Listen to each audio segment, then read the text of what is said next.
I have not seen Sri Ramakrishna, but his great admirer, Dr. G.C. Dev, was my direct teacher at the university. I heard Dr. Dev giving inspiring lecture on interreligious harmony at the Ramakrishna Mission, at Catholic Church, and at Buddhist temple. I found him attending Janaza namaz and delivering lecture on Prophet Muhammad. One day I asked him in the class, "Sir, what is your own religion? Are you a Hindu or a Muslim or a Buddhist or a Christian?" He replied, "I am neither a Hindu nor a Muslim, neither a Buddhist nor even a Christian. I am a man and my religion is to serve the humanity." This statement of Dr. Dev totally changed my philosophy of life. May I add one more instance? I had another professor in the Department of Philosophy of Dhaka University. He was Professor Syed Abdul Hai. He was also a great admirer of Sri Ramakrishna and Vivekananda. One day I asked him in the class, "Why should I be non-communal and love people belonging to other faiths?" He told us, quote, "My name is Abdul Hai, and I am a Muslim only because I was born and brought up in a Muslim family. Had I been born and brought up in a Hindu family, I would have been a Hindu and my name could be Jogesh Chandra. If I were born in a Buddhist or a Christian family, I could be a Buddhist or a Christian. It is God's divine plan that we are Hindus, Buddhists, Jainas, Zoroastrians, Muslims or Sikhs. In fact, we are all members of the same family of God. We are just like the brothers and sisters of the same family. And that is why we should always love people irrespective of caste, creed, color, race, and nationality," unquote. My language fails to express how deeply and profoundly amazed I was to listen to what Professor said in the class. I felt as if this was the joint sermon of Sri Ramakrishna and Professor Abdul Hai, and this everlasting sermon penetrated into the deepest corner of my heart and inspired me to devote whole of my life to promote harmony among the people of different religions and cultural background. In 1972, how much time? 20 minutes. How much time is left? Another 5 minutes. Anyway, after I became a lecturer in the University of Dhaka in 1972, I could establish very good relation with all the topmost personalities belonging to Hinduism, Buddhism, Christianity, and other traditions.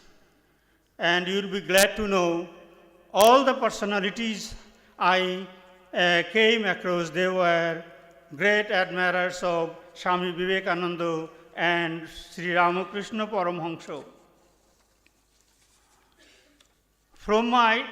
In 1976, along with my wife, Azizunnahar Islam, I came to Banaras Hindu University for our PhD program. I studied Advaita Vedanta, and my wife's topic was on comparative religion. During our stay in India, we studied Indian philosophical schools and all the religious traditions existing in India. In fact, to learn different traditions, we moved from one part of India to another part, and for 5 years, we had met almost people of all the faiths. And you will be shocked to know that from our experience of 5 years, we realized that 90% of the people of major faiths do not know their religions properly. And again, we were shocked, myself and my wife, she's here, we were shocked that 99% people do not have correct knowledge of their neighbors' religious beliefs and practices. Then I myself and my wife, we started discussing how to solve this crisis. We realized that when we go back to Bangladesh, we should start a department of world religions where all the religions would be taught, major, minor, living, dead, objectively. And in 1981, we submitted a proposal to the authority of the university so that a new department is established. It took almost 18 years. And in 1999, a new department under the name of comparative religion came into being. And later on, we changed the name for unavoidable circumstances. In our department, all the religions are taught. You will be glad to know that Hinduism is taught by a Hindu professor, Buddhism is taught by a Buddhist scholar, and in the same way, Christianity is taught by a Christian father. This is very unique, and in our department, we followed the instances of what I should say, Ramakrishna mission.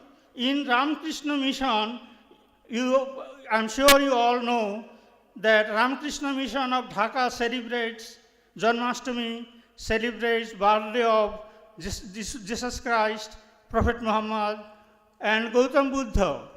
So we considered that to be an model, and we started celebrating birthdays of all the important religious leaders or spiritual leaders like Sri Krishna, Mahavir, Gautam Buddha, Zarathustra, Jesus Christ, Hazrat Muhammad, and Guru Nanak. Their birthdays are celebrated in our department in a very befitting manner. And the purpose of the department is to produce non-communal and enlightened citizens of the world. For the last 24 years, all the teachers of the department have been trying their best to make our students soldiers with sufficient wisdom to fight against ignorance and interreligious hatred. Now, I'm skipping some part of my paper. Let me tell you that from the beginning, the RK mission, Ramakrishna mission, received enormous support from the local intellectuals and elites of East Bengal. I hope you know the name of Nawab Khaja Sar Salimullah. He established All India Muslim League in 1906 to establish the rights of Muslims in India. This Sar Salimullah had very good relation, or you can say very intimate relation with the Ramakrishna mission. One day he invited the Swamiji of Ramakrishna mission to his residence, and he invited all the female members to listen to his lecture, and all the members of their family, males or female, became admirers and followers or bhaktos of Ramakrishna and Swami Vivekananda. This is not the end of that. We had a very renowned Muslim scholar in Bangladesh. His name is Khaja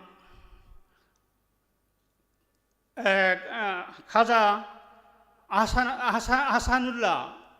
He was also very close to Ramakrishna mission, and he was inspired by the Ramakrishna mission's activities, and he established in the light of Ramakrishna mission, Dhaka Asaniya mission, that is the largest NGOs of Bangladesh, and you will be surprised to know, or you will be glad to know that millions of people are being benefited every year through this Asaniya mission.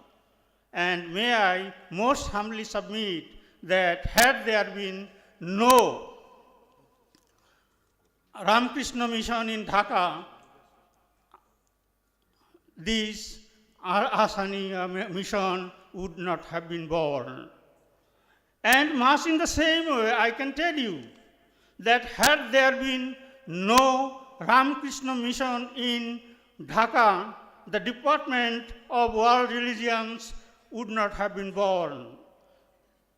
I am considered to be the founder of that department, but I can tell you very sincerely, if I were not influenced by the teachings and missions and vision of Sri Ramakrishna and Sri Swami Vivekananda, I could not have even imagined of establishing the department of this kind.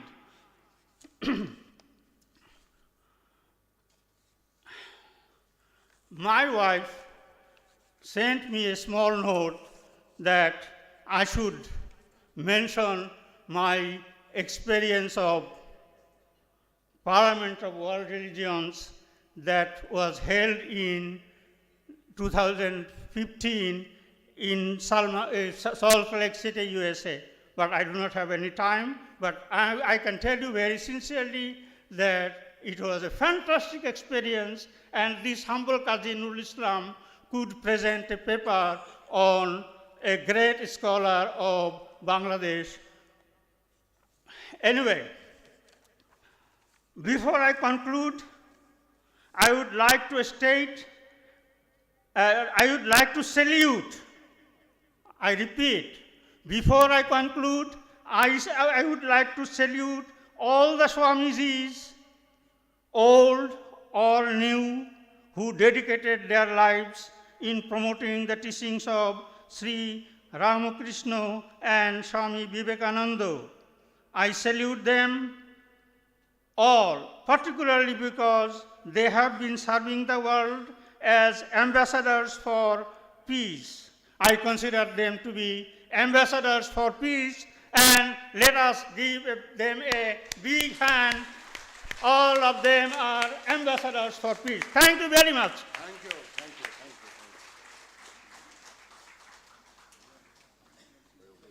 Thank you, Dr. Islam.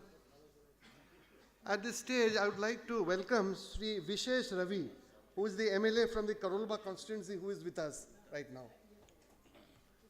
Mr. Vishesh Ravi, please.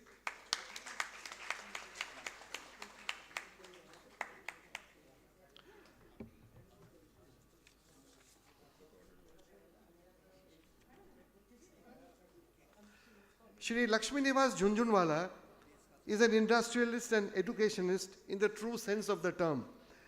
He is the chairman emeritus of the LNJ Bhilwara group of companies, and he is also the president of the managing committee of the Ramakrishna Mission, New Delhi. So I would now request Shri Jhunjhunwala ji to kindly deliver his address. Thank you.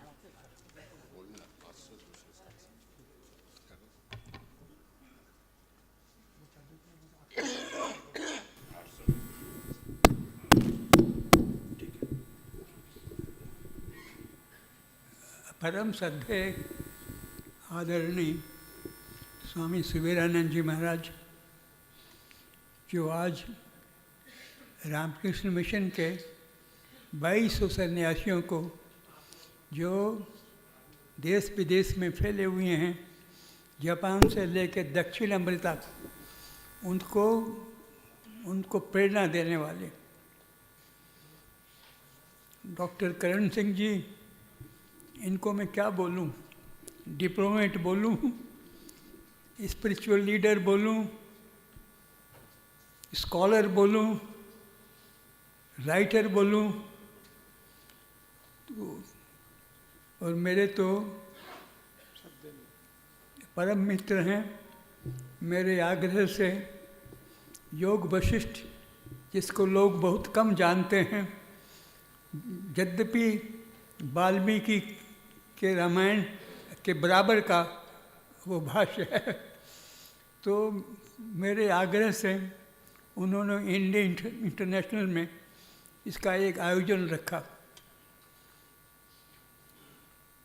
तो और अन्य सन्यासीगण सबके चरणों में मेरा प्रणाम।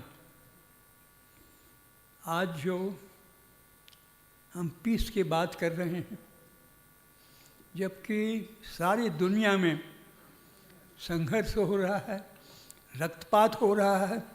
आज रूस और यूक्रेन में 18 महीने से युद्ध चल रहा है। आज हमारे खुद के घर में देखिए कि मणिपुर में क्या हाल हो रहा है। तो ऐसी अवस्था में शांति का प्रयास करना बहुत बहुत कठिन काम है। फिर भी रामकृष्ण मिशन इस बारे में सोच रहा है, विचार कर रहा है, ये बहुत प्रसन्नता की बात है।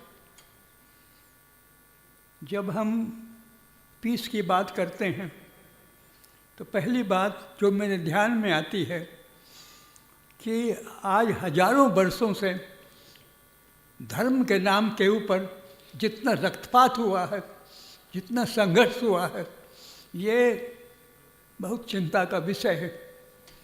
और मुझे याद आता है कि जब मैं विनोबा जी के पास में था और इस विषय पे चर्चा हुई, तो उन्होंने कहा कि देखो, कल से हम सब धर्मों का आदर करने वाला एक गीत गाएं। तो उन्होंने ये एक गीत बनाया कि ब्रह्म मजद तुम, यव शक्ति तुम, ईशु पिता प्रभु तुम, राम कृष्ण तुम, आत्मलिंग तुम। सो मित्रों, कम से कम भारत इस मामले में प्रयास कर रहा है। कितना सफल हो या न हो वो दूसरी बात है। उधर जब हम देखते हैं कि एक तरफ तो हमारे स्वामी विवेकानंद बोलते हैं कि श्रीमंत देवो अमृतस्य पुत्र, और दूसरी तरफ हम ये देखते हैं कि ये जो अमृत के पुत्र हैं कैसे एक दूसरे की हत्या कर रहे हैं। पर मुझे ये प्रसन्नता है कि इसके बावजूद भी हम प्रयास कर रहे हैं, रामकृष्ण मिशन प्रयास कर रहा है। ये बहुत प्रसन्नता की बात है और मुझे खुशी है। और डॉक्टर करणसन का तो मैं बहुत आभारी हूँ। आज बहुत खुशी का दिन है कि हमारे जो चंद्रयान है आज चंद्रमा के ऑर्बिट में आ गया है। और मैं आशा करता हूँ कि 10 दिन बाद ये चंद्रमा के ऊपर उतर जाएगा और विश्व के 3 देश, अमेरिका, चीन और यूरोप के बराबरी में हम भी खड़े हो जाएंगे। इन शब्दों के साथ मुझे जो 5 मिनट का समय दिया है वो पूरा हो गया है। इस सीमा को मैं लागू हुआ।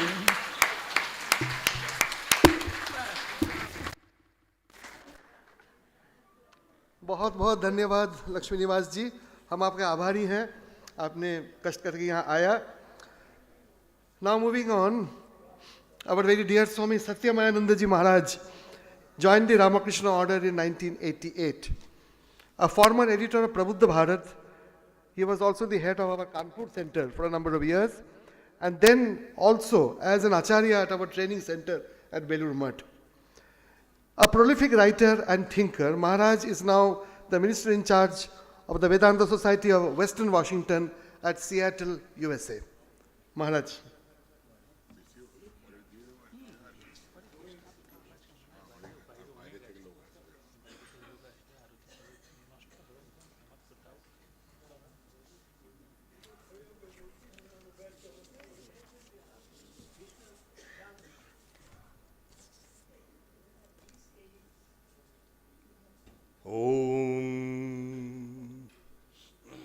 Praptam yadvai tvanadinidanam vedodadim matitva dattham yasya prakarane harihara brahmadi devair balam purnam yattu pranasarai bhaumanarayananam Ramakrishnam tanum datte tat purna patramidam bhau. That ambrosia that had been obtained by churning the infinite ocean of the Vedas, and into which Brahma, Vishnu, Shiva, and the other gods have poured their strength, which is charged with the life essence of the avatars. Shri Ramakrishna holds that ambrosia in his person, in its fullest measure. I like to convey my gratitude and thanks also to be here amongst this stellar, you can say, personalities on this dais, especially to Sarvalokananda ji for inviting me here. It's humbling as well as kind of prestigious. I like to offer my pranams to Swami Suvirananji Maharaj. It's been a long time since we met and we conversed, and this has been a kind of a flowering in both our relationships. Dr. Karan Singh for his erudition, wonderful. And of course, Professor Islam, he brought out the best of what the Indian subcontinent, which is immersion in religion, can do. I like to thank him and his wife also. I had the opportunity to interact with her. Wonderful.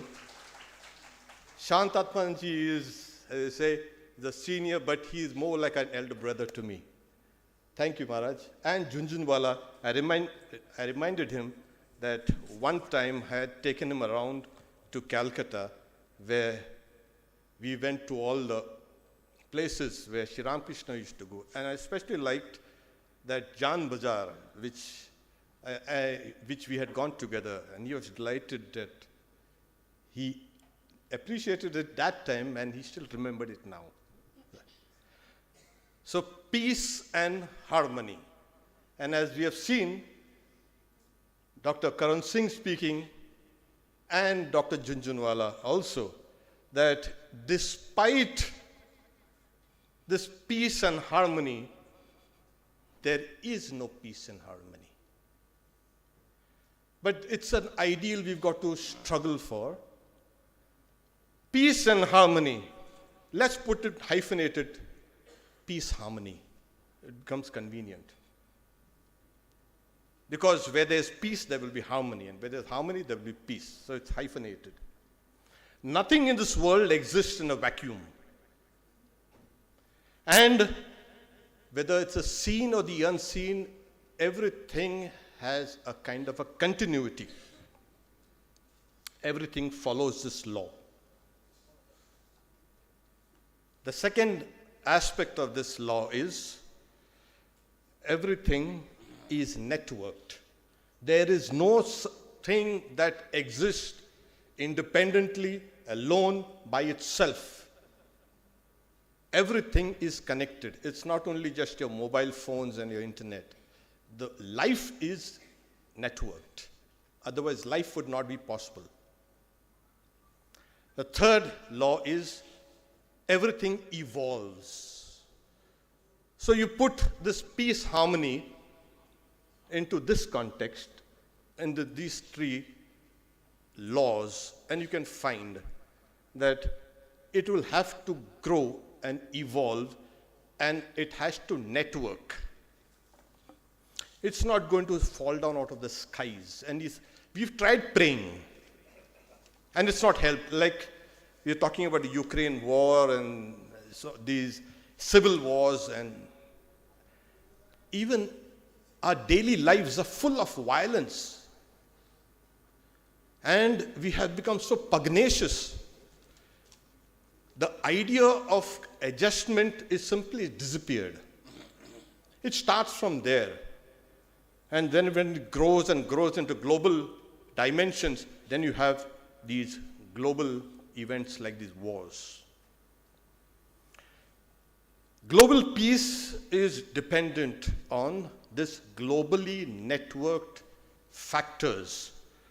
And these interactions are extremely important. The fact of this 125 years of silently working, as well as here we have these seminars organized, is one part of that cog that will turn the wheel of peace, harmony. People have been dreaming of an utopia, whether it's an heaven or whether Thomas More's utopia where we have all the peace and harmony and everything will be nice. That's a dream which has been dispelled. It is an elusive dream and it is an elusive dream. It can never happen. Real peace will never happen in this world. But it's going to be striving for it. But what we are going to, peace and harmony is not a negative state of no conflicts and everything is nice and quiet. And it's no. Peace, harmony is a very dynamic state and we will have to strive for it. Despite the disharmony and the restlessness and the violence, this is an overarching theme in our lives. Because Swamiji says it's only in freedom that you can grow. You bind something and it stops growing. So what are the, you can say, hindrances or obstacles to global peace? I'll enumerate some. Because of the paucity of time, I'll go through it quickly. Ideas of nationhood. The ideas of a shared heritage, traditions, languages, religions even, constitutes what is a nation, the ethos. That is good in itself, but it is also a hindrance to peace and harmony. Political philosophies, different philosophies, and every philosophy clashes with the other philosophies. Economic models, education that's biased, or it's just an indoctrination, or a kind of having a kind of a level playing field. We have weak social structures, such structures that are not integrated. That will be the cause, all these are causes of disharmony. Lack of intellectual honesty and freedom. That is, in Swamiji, in fact, in one place he says that the day India lost its physical, intellectual stamina, the day India started falling. So he credits India's decline to the decline in our intellectual capabilities. Art and culture, we generally are copycats. You see what originality we have, in which field we have? Very little. We are mainly copycats, and that spells doom. It means that you are creatively dead. Psychology, we have a fragmented personality. We have clusters of personalities which are held together, and a little stress will snap all those clusters of personalities. We have a poor physics. See how much, we spend all our lives sometimes trying to cure our diseases, and we are always with aches and pains. That also is a cause of disharmony. Religious parochialism. It's a kind of a narrowness. The idea is that this is right and everything else is wrong. And then spirituality. We are running on for the miracles and the psychic phenomena. Our religion and spirituality is not based on character. It's not real. religious strivings, spiritual strivings are nothing but just what can I get in a kind of a temporary satisfaction. From these enumerated factors, we find, and Junjunmala has just kind of touched it, religion has been the fulcrum, the basis of everything, because society molded itself around religious ideas. It made us grow into a civilized society. Mythology, rituals, philosophy has come from religion. This religion was nothing but an experience, and then the experience was then translated into an expression. And depending on what place, like we mentioned, that depends on where you are born, you will have a different cultural expression. So experience and expression, the expressions has to be different, but the expressions are supposed to recapitulate the experience. So religion has been the basis, the civilizing factor, as well as the most destructive factor in civilization history. It has brought great good, and it has brought great harm. So we never really understood why this religion, which was supposed to be great and bringing leaven to people, will be the cause of hatred and animosity. India is a kind of a microcosm of the whole world. You get everything here. When I came, they're saying, do you get this? Do you get idli dosa? Then you get this and that. I said, yeah. As if something great. I said, yeah, we get everything there. And I told them, India is a microcosm of the world. We have everything here. All the countries, as it were, are condensed, compressed, and telescoped here in this country. And in this country, you can say, Swamiji said it was religion that's the backbone. You give it up and you will be destroyed in 50 years. He's saying you'll cease to exist. Swamiji wanted to use this platform of religion on the last rock peninsula, India. He meditated and he saw that monks, the specialist, the religious specialist, will carry out the message of peace, harmony. For thousands of years, the monks were already bringing the spiritual food to the people. He wanted now a new set of monks, and he created them to bring leaven, to bring the message of harmony and peace on all levels that I've mentioned here, except the political side. So the Ramakrishna mission has been working on all these levels that have been enumerated. And you just mentioned that 1500 years. 1500 years, that's not. It's just as a 1500 as a kind of an institution. Then, as you know, there's a great, they say, the withering away of the state. That the withering away of the order, but it will give place to a kind of a pervasiveness. An order will not be required because the Ramakrishna's message will be all over the place. So this is just the beginning, 125 years, and he let loose the idea of Tyaga and Seva. Tyaga is Seva, and Seva is Tyaga. And he combined these and to let loose the power of these religious ideas of Sri Ramakrishna. You know what Sri Ramakrishna, he practiced all his religions, and people say for the harmony of religion, first he integrated all those experiences within himself, and then he started preaching it. That integration was done here because there was a time when it had become fragmented, and Swamiji in his Hinduism and Sri Ramakrishna mentions, is saying, this epochal new dispensation is a harbinger of great good to the whole world, especially to India.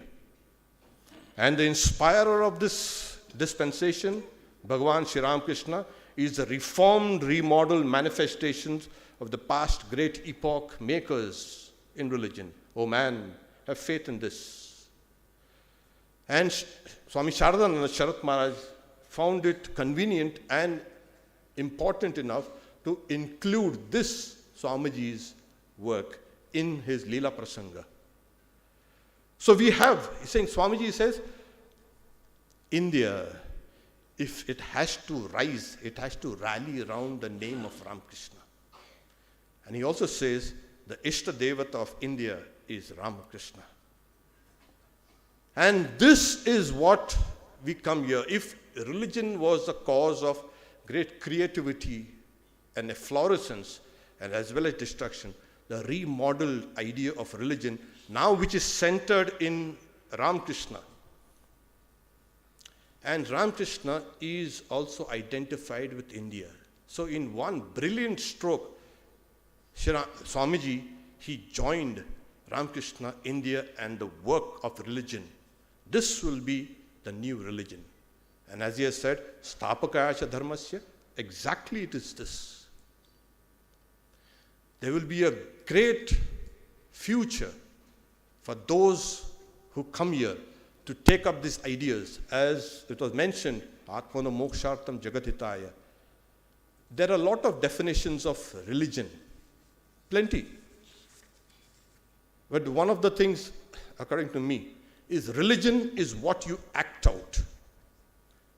It's nothing simple, it's just, you might have some kind of delusional ideas about religion, and it's good to keep them at that ideation level. Don't work it out. So the cleansed idea of religion is being brought and presented to us by Sri Ramakrishna, and the workings of the Ramakrishna is the Ramakrishna order for now.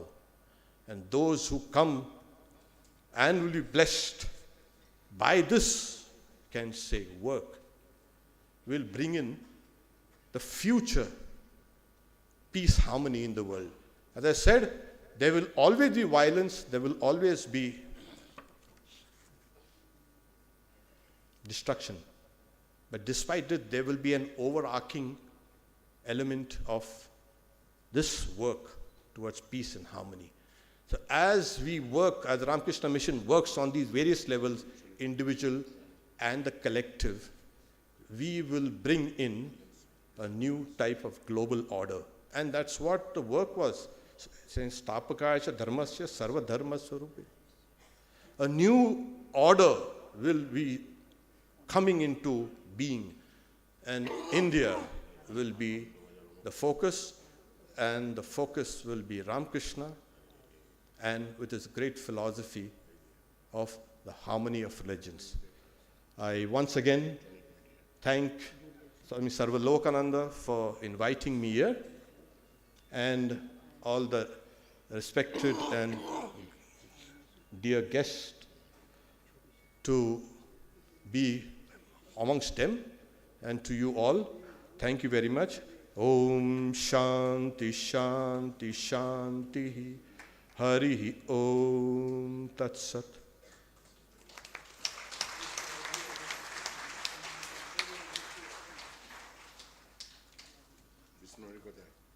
Thank you very much, Revered Maharaj.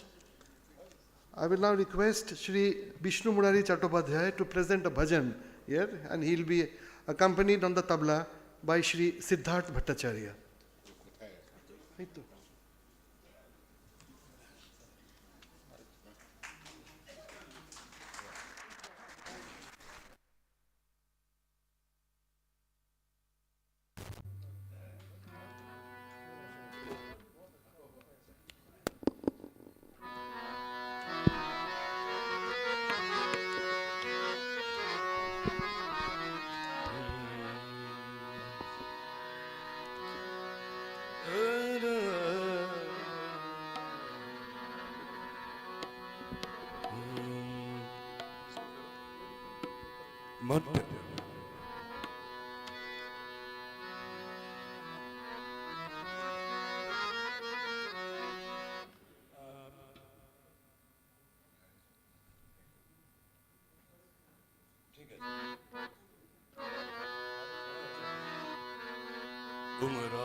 रहीम कहे दोनों की गरज अल्लाह से है। तुम राम कहो वे रहीम कहे दोनों की गरज अल्लाह से है। तुम राम कहो वे रहीम कहे दोनों की गरज अल्लाह से है। तुम दीन कहो वे धर्म कहे, तुम दीन कहो वे धर्म कहे। मनशा तो उसी की राह से है, मनशा तो उसी की राह से है। तुम राम कहो वे रहीम कहे दोनों की गरज अल्लाह से है। दोनों की गरज अल्लाह से है।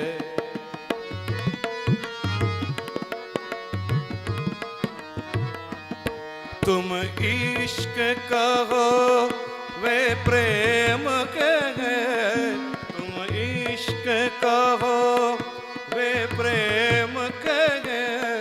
मतलब तो उसी की चाह से है, मतलब तो उसी की चाह से है।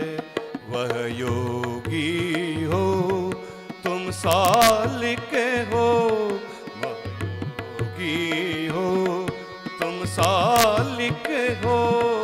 मकसूद दिले आगाह से है।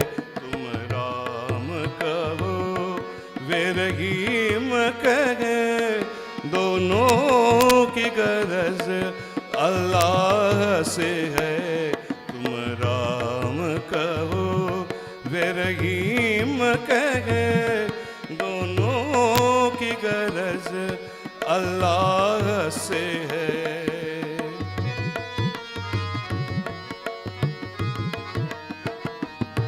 क्यों लड़ता है मूर्ख बंदे, क्यों लड़ता है मूर्ख बंदे। यह तेरी खाम ख्याली है। क्यों लड़ता है मूर्ख बंदे, क्यों लड़ता है मूर्ख बंदे। यह तेरी खाम ख्याली है पेड़ की जड़ तो एक वही। हर मजहब एक डाली है। तुम राम कहो वे रहीम कहे दोनों की गरज अल्लाह से है।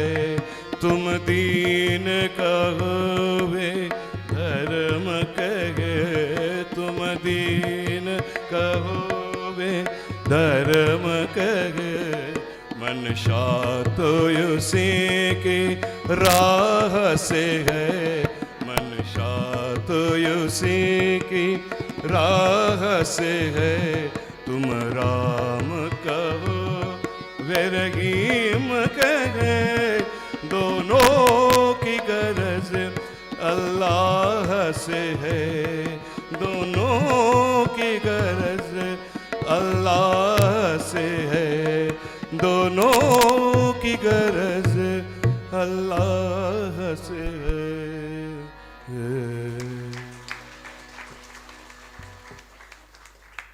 Thank you very much, Vishnu Murarida.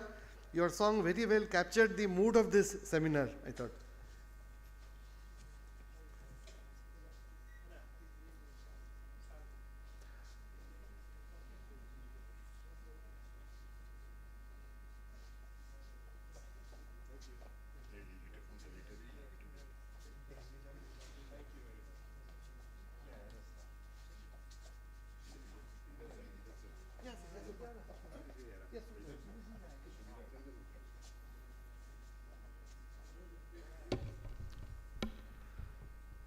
We shall now have a recorded speech, online speech, by Dr. Liliana Malkova.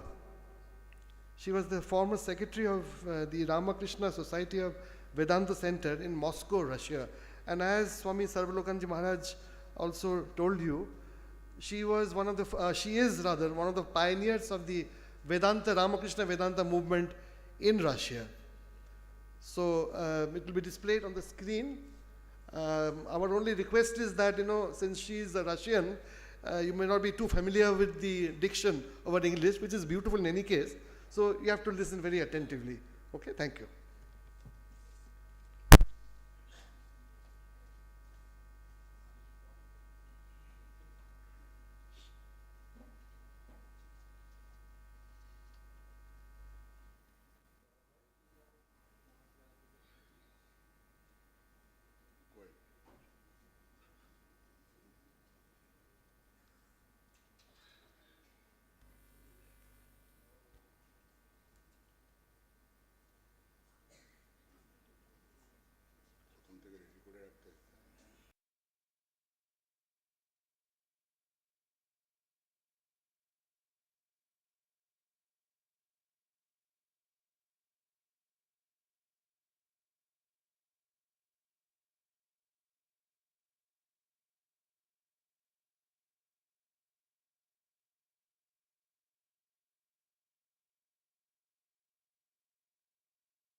Best regards from Moscow.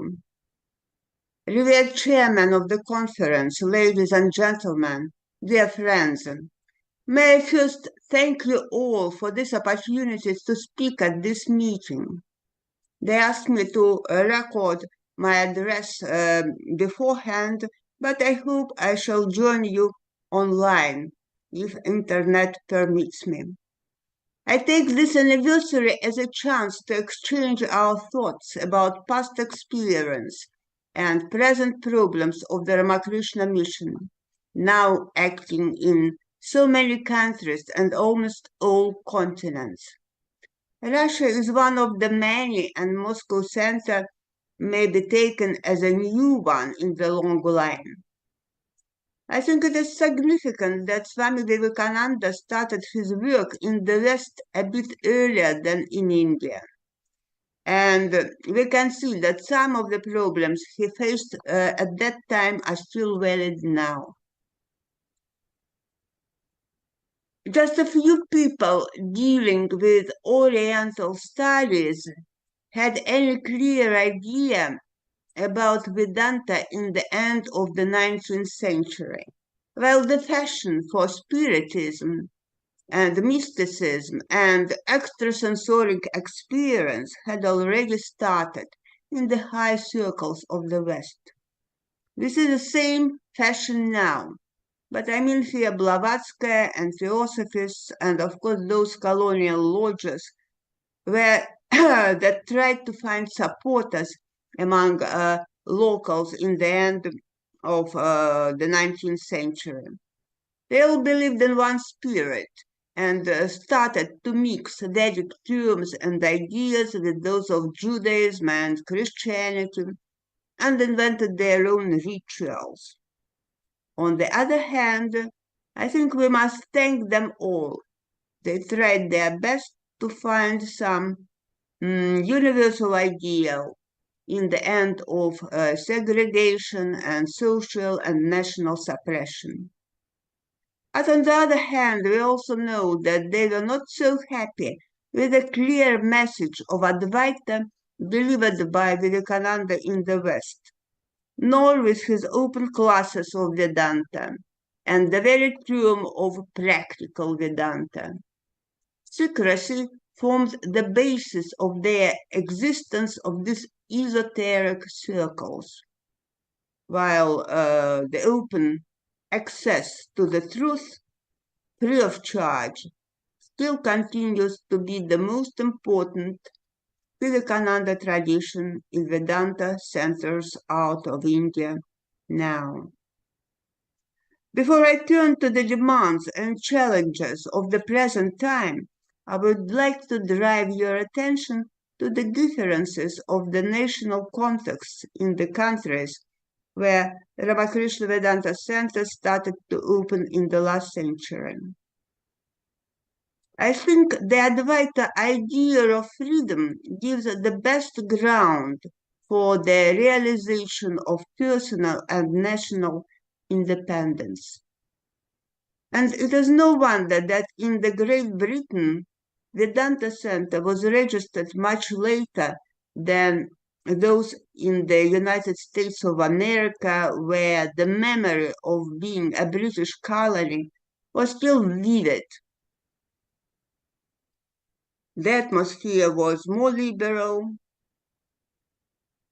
because I think there is no more difference than that between metropolis and its colonial subjects.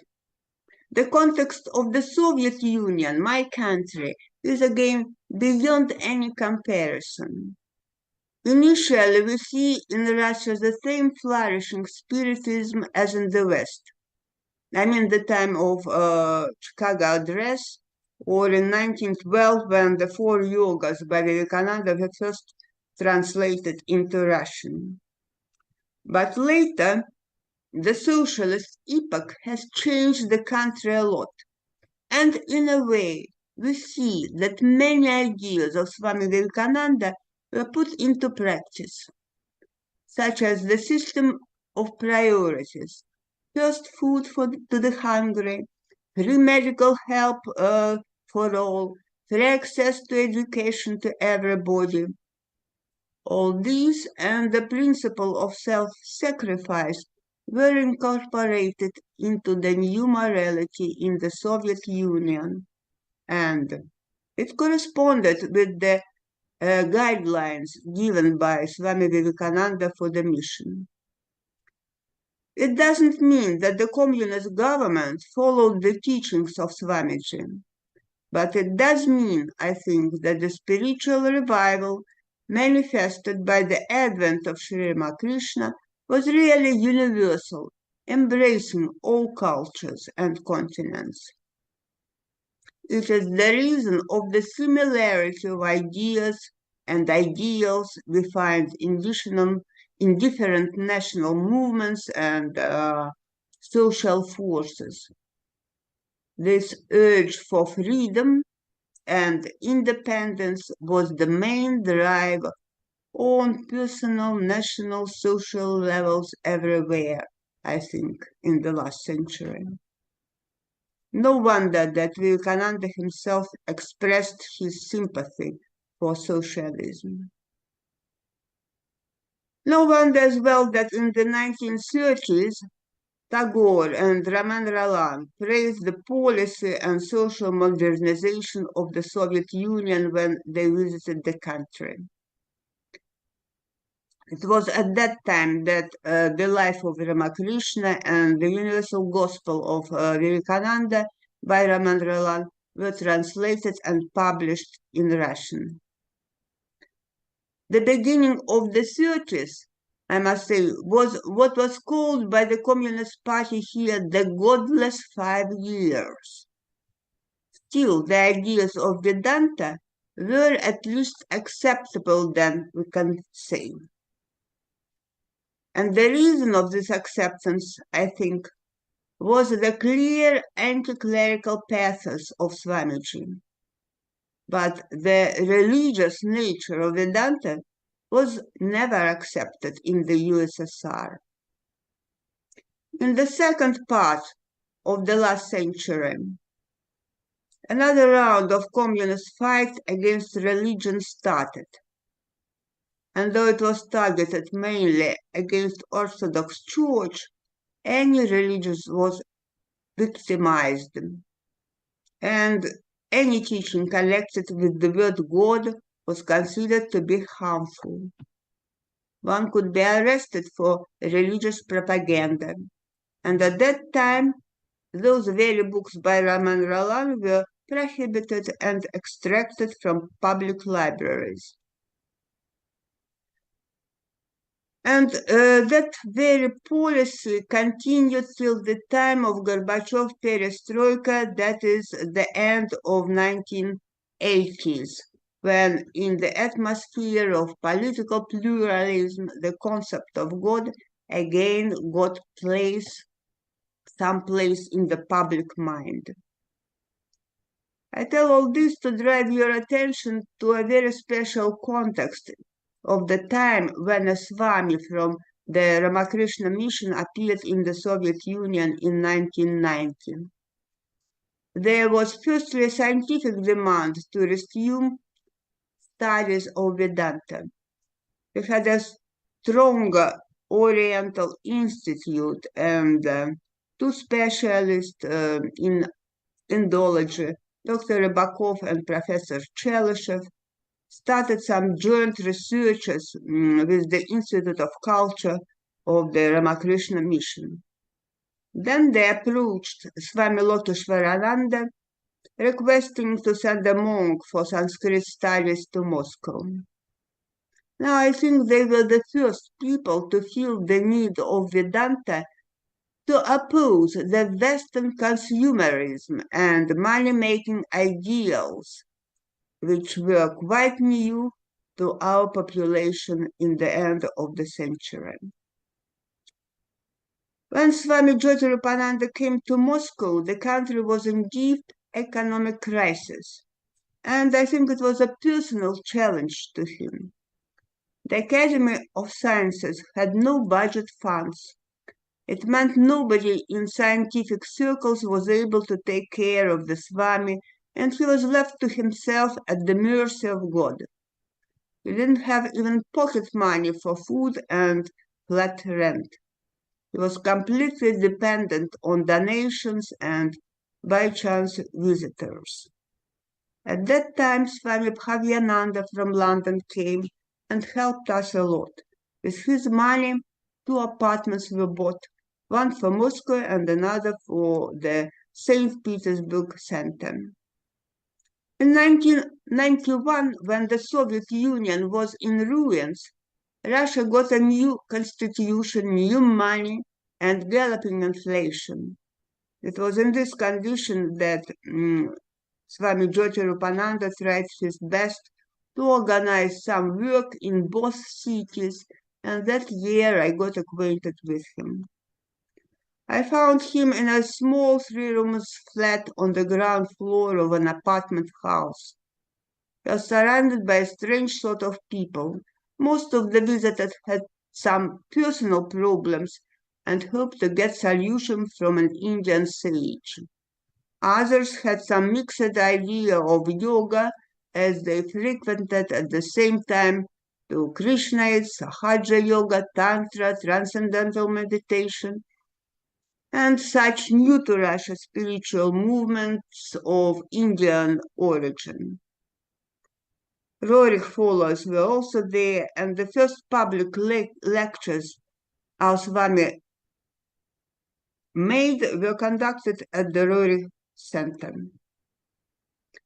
He is definitely an Advaita man, and at first there was not altar in the center, and he even didn't expose his photos of Thakur, Ma, and Swamiji.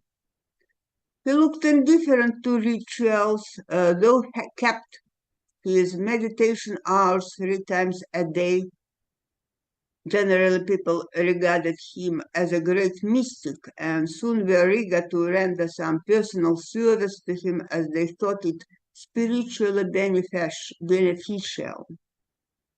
He started regular Thursday readings on the Gospel of Sri Ramakrishna, and his Sanskrit classes attracted more people as they were free of charge.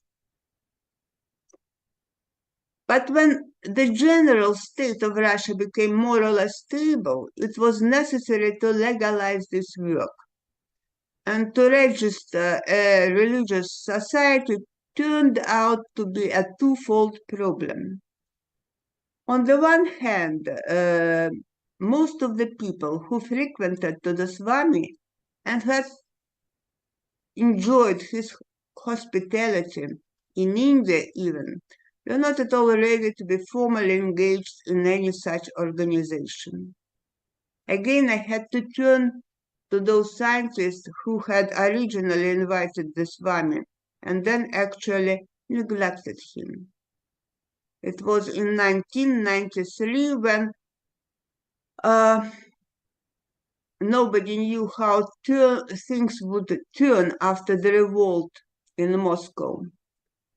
The religious prosecution may have started again, and of course, the higher position a person held, the more he had to lose. We are grateful to this scientist who had eagerly supported the registration of the Moscow Center with their signatures and authority. Dr. Rybakov, first of all. I must say that all 10 initiators of the Ramakrishna Society Vedanta Center in Moscow shared a strong belief in the power of meditation. Our main task was to give a legal ground for the stay and regular meditation of a Swami, the proper spiritual heir of Sri Ramakrishna. And that is why we claim to be a branch of Ramakrishna Math rather than the mission. Still, there was another governmental side of the problem.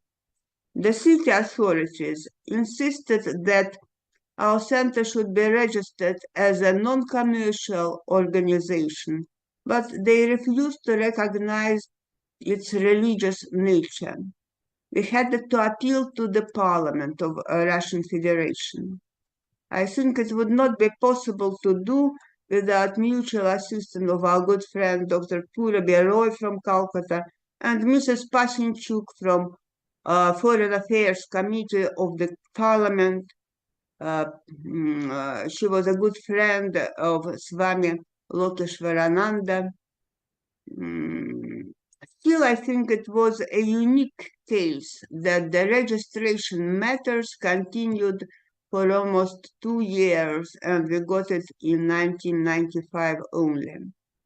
I also regret to say that such registration would hardly be possible now, as according to current law, a branch of any foreign religious organization must be financially provided for by its headquarters abroad.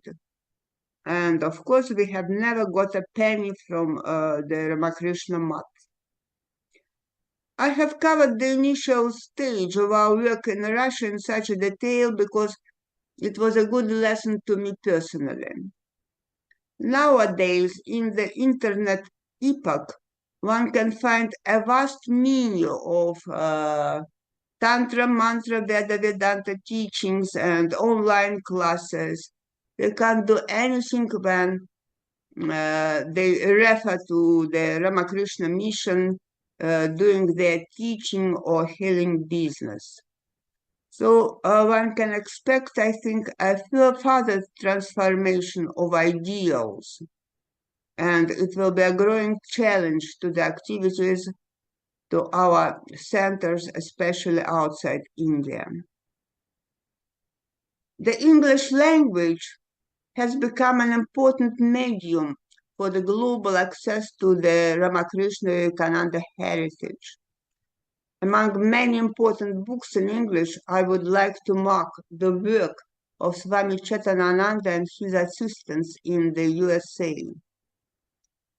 Still, the Ramakrishna mission should take care of those who are left outside this English language community, speaking so many different native languages. Our Swami Jyotirupananda has been initially sent to satisfy the needs of people in many republics of the former Soviet Union. 15 republics at that time. And I'm glad that at least one of his disciples from Armenia has become a monk of Belurmat. We can expect translations into the Armenian language as well. The Russian language, again, is a very difficult one, so translation of the main books of Ramakrishna Vivekananda will still be the main trend of our activity.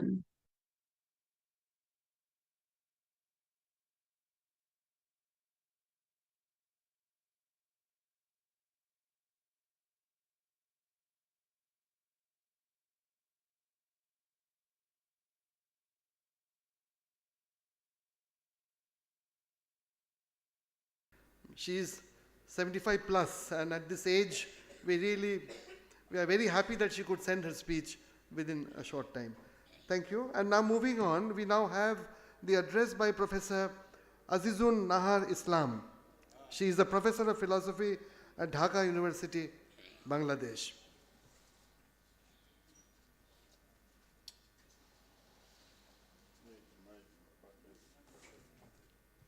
I am really amazed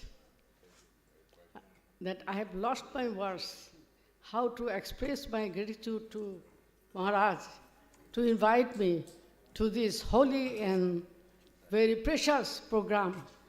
I am really thankful to him. In my paper, one thing I want to say, that generally when there is a cultural program, the house has become full. People do not want to listen lectures. But here, what I have found, that all of you are here to show your respect to Sri Ramakrishna Paramhansa, Mother Sarada Devi, and Swami Vivekananda and Ramakrishna Mission. I am also here to show my respect to all of them. And thank you, Swamiji, once again to invite me. I am really, really so happy to be here. Unbelievable, I can't express it.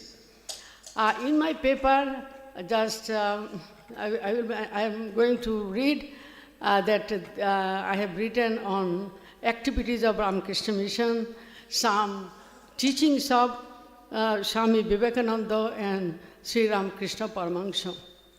Swamiji, please give me 2 more minutes For what? from my slot. Yeah. Already we have given you 15 minutes, not 2 minutes. 2 more minutes 2 more after that. Oh, that means 17 minutes. Yes. Sorry. Honorable President of today's international conference, Swami Shubhiranandaji Maharaj, Honorable Chief Guest, Dr. Karan Singh, our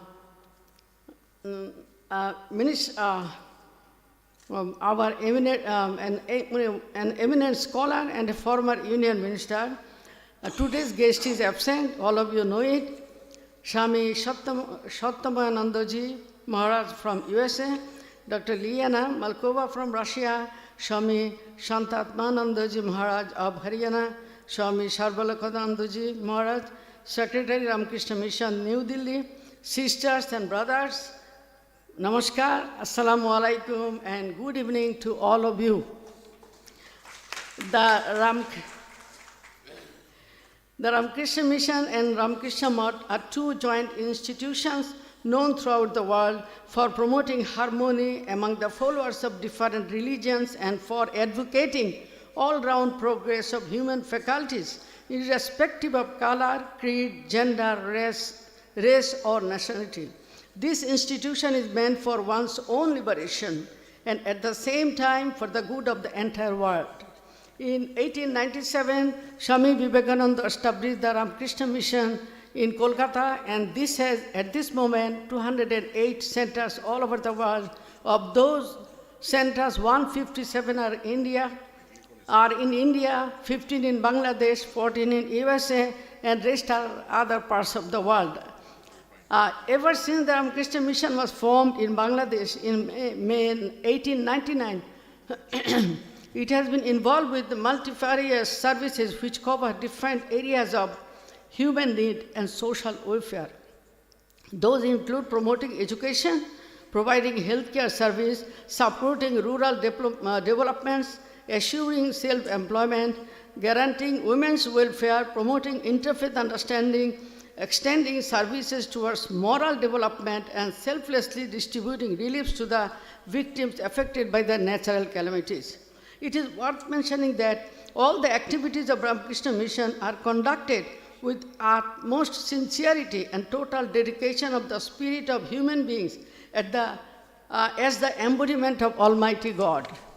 In Bangladesh, the Ramakrishna Mission was established by Swami Vivekananda in 1899, and he deputed Swami Brajananda Maharaj and Swami Prakashanandaji Maharaj to fulfill the mission and the vision of Sri Ramakrishna Paramhansa.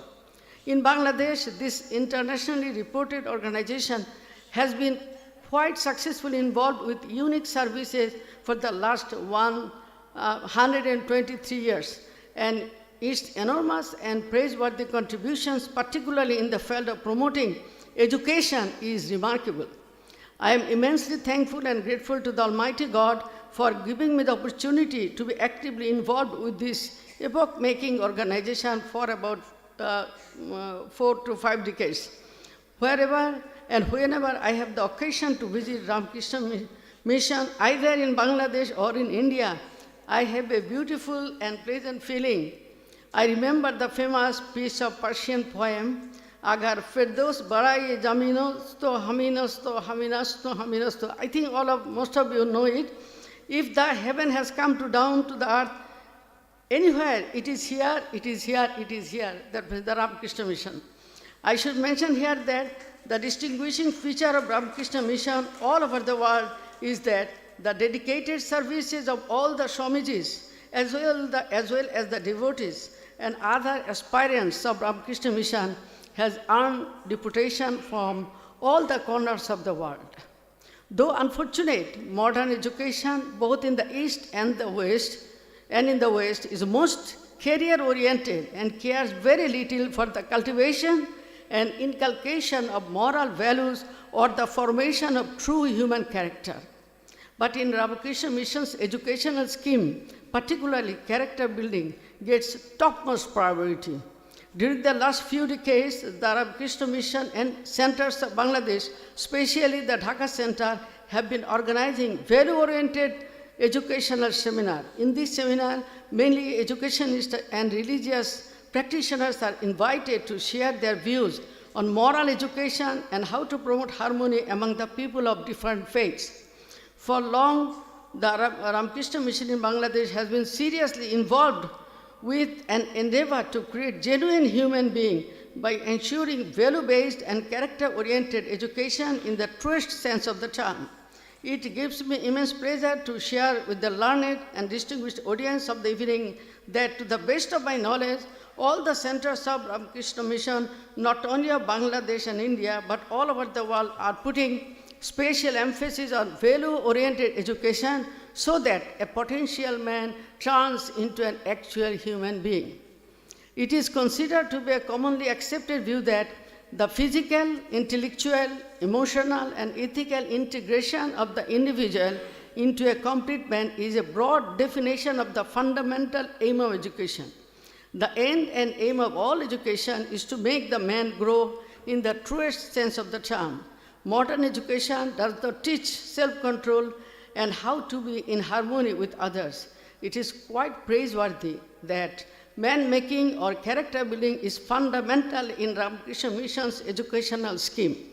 Ramakrishna Mission has been for many decades trying to produce true human beings all over the world by ensuring and building moral character to fulfill the dreams of Swami Vivekananda about all-round progress of human faculties. Having been influenced by the ideas and ideals of Sri Ramakrishna and Swami Vivekananda, all the Swamijis in all the centers of Ramakrishna Mission all over the world have been dedicating their lives to raise the brute unto man and a man unto God. Praiseworthy and worth mentioning beauty of all the academic institutions run by the Ramakrishna Mission is that these are open to the students of all faiths. That is particularly so in India, where in Ramakrishna Mission run educational institutions, Hindus, Muslims, Sikhs, Christians, Buddhists, and Zoroastrians hailing from different parts of the country study together in an atmosphere of love and respect for one another. In course of time, all the students develop special feeling that they belong to the same family of God. Harmony among the people belonging to different religions have been a living tradition in the teachings of the Ramakrishna Mission. I hope you will be glad to know that the principle of harmony advocated by Sri Ramakrishna Paramahansa and Swami Vivekananda are genuinely and meticulously being put into practices in all the 15 affiliated centers and more than 85 non-affiliated centers of the Ramakrishna Mission in Bangladesh. Swami Vivekananda has described religion as the innermost core of education. By this he meant the quintessential elements such as universal love, purity, freedom, manliness, and selflessness. By religion, Swami Vivekananda never meant any particular sect or dogma. On the contrary, he meant the eternal principles of truth, and virtue which lie at the root of all faiths. And these are absolutely indispensable for the spiritual regeneration of mankind. Ever since the Ramakrishna Mission came into being, all its centers throughout the world have been devoted to promote this goal of Swami Vivekananda. I pray to God so that this endeavor continues for all the time to come. Bangladesh Ramakrishna Mission can feel proud of its former head. I have skipped one para because already Kazi Islam told about the World Religion Department. Bangladesh Ramakrishna Mission feel proud of its former head, Swami Aksharanandaji Maharaj. He was a man of mission and vision. He joined Ramakrishna Mission of Bangladesh as his Adhyaksha in 1974 and served this organization till he left for the spiritual world in 2011. During his long tenure of 37 years, he was virtually the patron of all the centers of Ramakrishna Mission in Bangladesh. Because of his personal initiatives, 32 Ramakrishna Sevashrams were established in Bangladesh. In all these Sevashrams, there are special programs to arrange seminars to promote interreligious harmony and peace. He has not only expanded the activities of Ramakrishna Mission in Bangladesh, but also enhanced the prestige of this organization throughout the world. Of all the contributions of Swami Aksharananda, one is especially noteworthy and praiseworthy. It was his long cherished dream to establish an Institute of Culture in Ramakrishna Mission of Dhaka. Mainly because of his serious and personal endeavors, his dream was translated into reality and Sanskriti Bhavan came into being. This organization got massive support from the intellectuals and progressive thinkers of Bangladesh. The government of Bangladesh generously supported in developing this organization. As a result, from a humble beginning, this organization has grown into an important and famous one. Through the Cultural Center, Swamiji's vision of uniting the best elements of the Eastern and the Western culture and bringing scholars of both the worlds together has been fulfilled to a great extent. One of the goals of this Cultural Center is to educate the young generation regarding the glorious spiritual and cultural heritage of Bangladesh.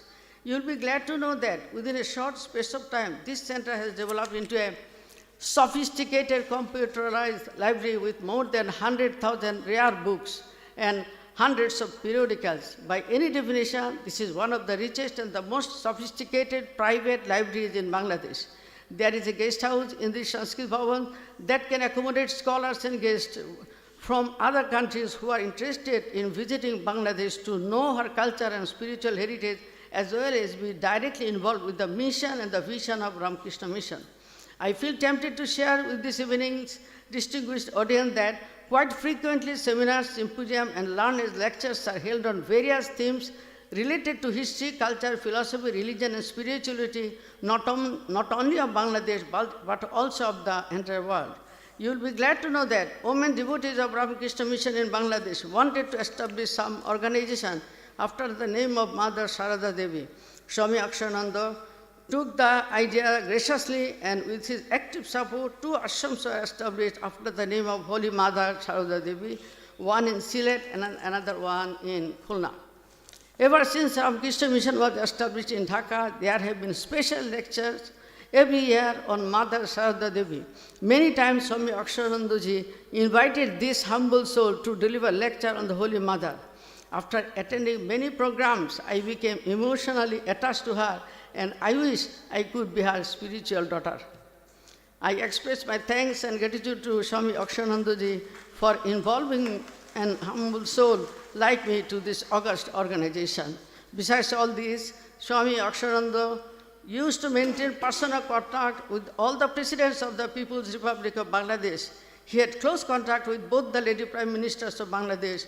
Both Madam Khaleda Ji and Madam Sheikh Hasina used to visit Ramakrishna Mission during the Durga Puja. Because of this legacy, our present Prime Minister Sheikh Hasina not only pays her visit to the Durga Puja celebration of Ramakrishna Mission, she also extends her generous support for the total development of Ramakrishna Mission in Bangladesh. In 1971, we fought for our liberation from Pakistan. One of the goals of the liberation was to establish a secular Bangladesh, where people belonging to different religions would enjoy equal rights and lead a harmonious and peaceful life. By the kind grace of God, at this moment, Bangladesh is considered to be a role model of inter-religious and intercultural harmony. May I take this opportunity to share with you that the Ramakrishna Mission, along with its centers, regular and frequent programs on interfaith understanding, played a unique and vital role in making our people secular and better human beings. I would like to take this opportunity to express my thanks and gratitude to all the persons concerned for inviting me to attend this international conference in honor of the celebration of the 125th founding anniversary of the Ramakrishna Mission. I feel greatly honored and fortunate to have this opportunity, which I shall cherish throughout my life. Thanking all of you.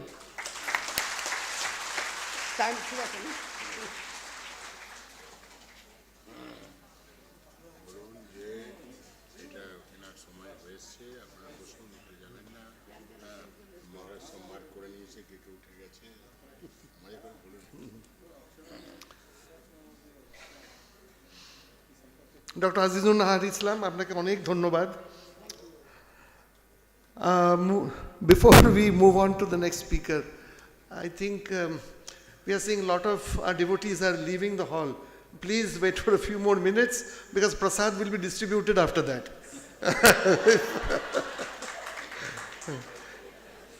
Anyway, our next speaker is our very dear Swami Shantatmanji Maharaj, who again needs no introduction. If I spend 2-3 minutes introducing him, he will scold me. So I leave the floor to Maharaj.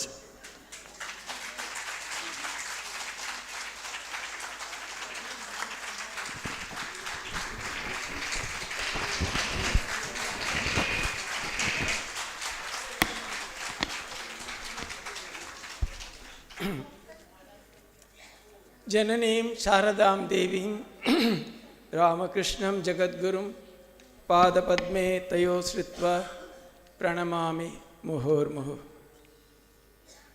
I start with this prayer to the Holy Mother because she was an embodiment of peace and harmony. Since she used to say, people come and tell me, Ashanti, Ashanti. I have never experienced. In Dakshineshwar, I used to stay in such trying circumstances. Still, I always felt as if a picture of bliss was placed in my heart. So I think there cannot be a better person by way of reference if we talk of peace and harmony. Some of the speakers spoke really about the extremely difficult circumstances that are prevailing in different parts of the world, and that we are moving away from peace and harmony. I always take a very positive attitude because even if you consider our own country, a country of 130 crore people, probably about some 30-40 lakhs are affected at a time. All these things cannot be avoided at all. When such diverge cultures, religious beliefs, people of such divergent nature live together, these kind of little skirmishes cannot be avoided altogether. Now this is not new. It's a even if you take the human history, say 5,000 years, even beyond, what do our Puranas talk about? Devasura Yuddha. There was always Devas, there were always Asuras. So the mankind, these two personalities would always exist. But by and large, can we create a world where there is peace and harmony? That's our essential goal, and this is where we should all concentrate. Moreover, our Dr. Karan Singh talks so much about the Advaita Vedanta. If you take the highest idea of Advaita, all this is mithya. All this is not going to exist. Today or tomorrow, everything is going to go. So if you pitch yourself at the highest ideal, nothing can touch you.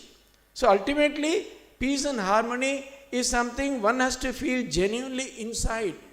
It's an individual effort to be felt at the level of the heart. Of course, in an existential world, we should create conditions which are necessary where people can live reasonably in safe and secure circumstances. And this attempt has been going on and it will go on, and largely we will succeed also. And depending upon the history of the world, at different times certain situations happen, and thereby we see certain things happening somewhere. For example, if you take India as a whole today, a kind of churning, a resurgence is happening in this country. Some of the violence is because of that. Whenever there is a major resurgence or there is a major churning, obviously something might happen, but all would ultimately lead to lasting peace and harmony. Now, 125 years of impeccable existence in the life of an organization is no mean achievement. One of the reasons for this is the successive generation of monks have run the Ramakrishna mission just in the way or as per the procedures laid down by Swami Vivekananda, and who himself said that he has not introduced anything apart from the teachings or messages of Sri Ramakrishna. So, today, Ramakrishna mission or the Ramakrishna order is recognized as a global symbol of peace and harmony. I've been in Delhi for more than 16 years. I don't think any major interfaith harmony or peace conference happens in Delhi without the Ramakrishna mission being invited. And that's a true testimony to the efforts which this organization has been putting forth for the last 125 years. Now, coming to the subject proper, I would say that Ramakrishna mission's approach to peace and harmony can be looked at from three dimensions or three aspects. First, I would say, is the spiritual or the transcendental dimension of peace. Now, if you talk about the life of Sri Ramakrishna, what is special about it? He said that religion is realization. So the entire concept of peace and harmony of Ramakrishna mission is not mere words, mere talks, or mere philosophy. It's to be based on experience. Only if you experience, if you live a life of peace and harmony, only then you can transmit it or carry that message to others. So Sri Ramakrishna always believed that religion is realization. So one is the mystical or the spiritual or the transcendental dimension. Second is the philosophical dimension. And the third is what we see at the existential level. So if you take it at the mystical level, let us start from Sri Ramakrishna himself. After being immersed in Nirvikalpa Samadhi for more than 6 months, at the end of his Vedanta sadhana, his mind had attained such a supreme state of Catholicity.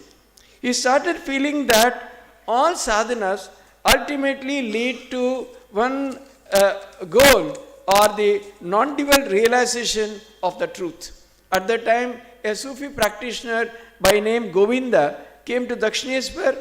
He was given accommodation, food, etc. Imagine the Catholicity in those days. A temple, a Hindu temple dedicated to Kali, providing food and accommodation for a Muslim sadhaka, a Sufi practitioner.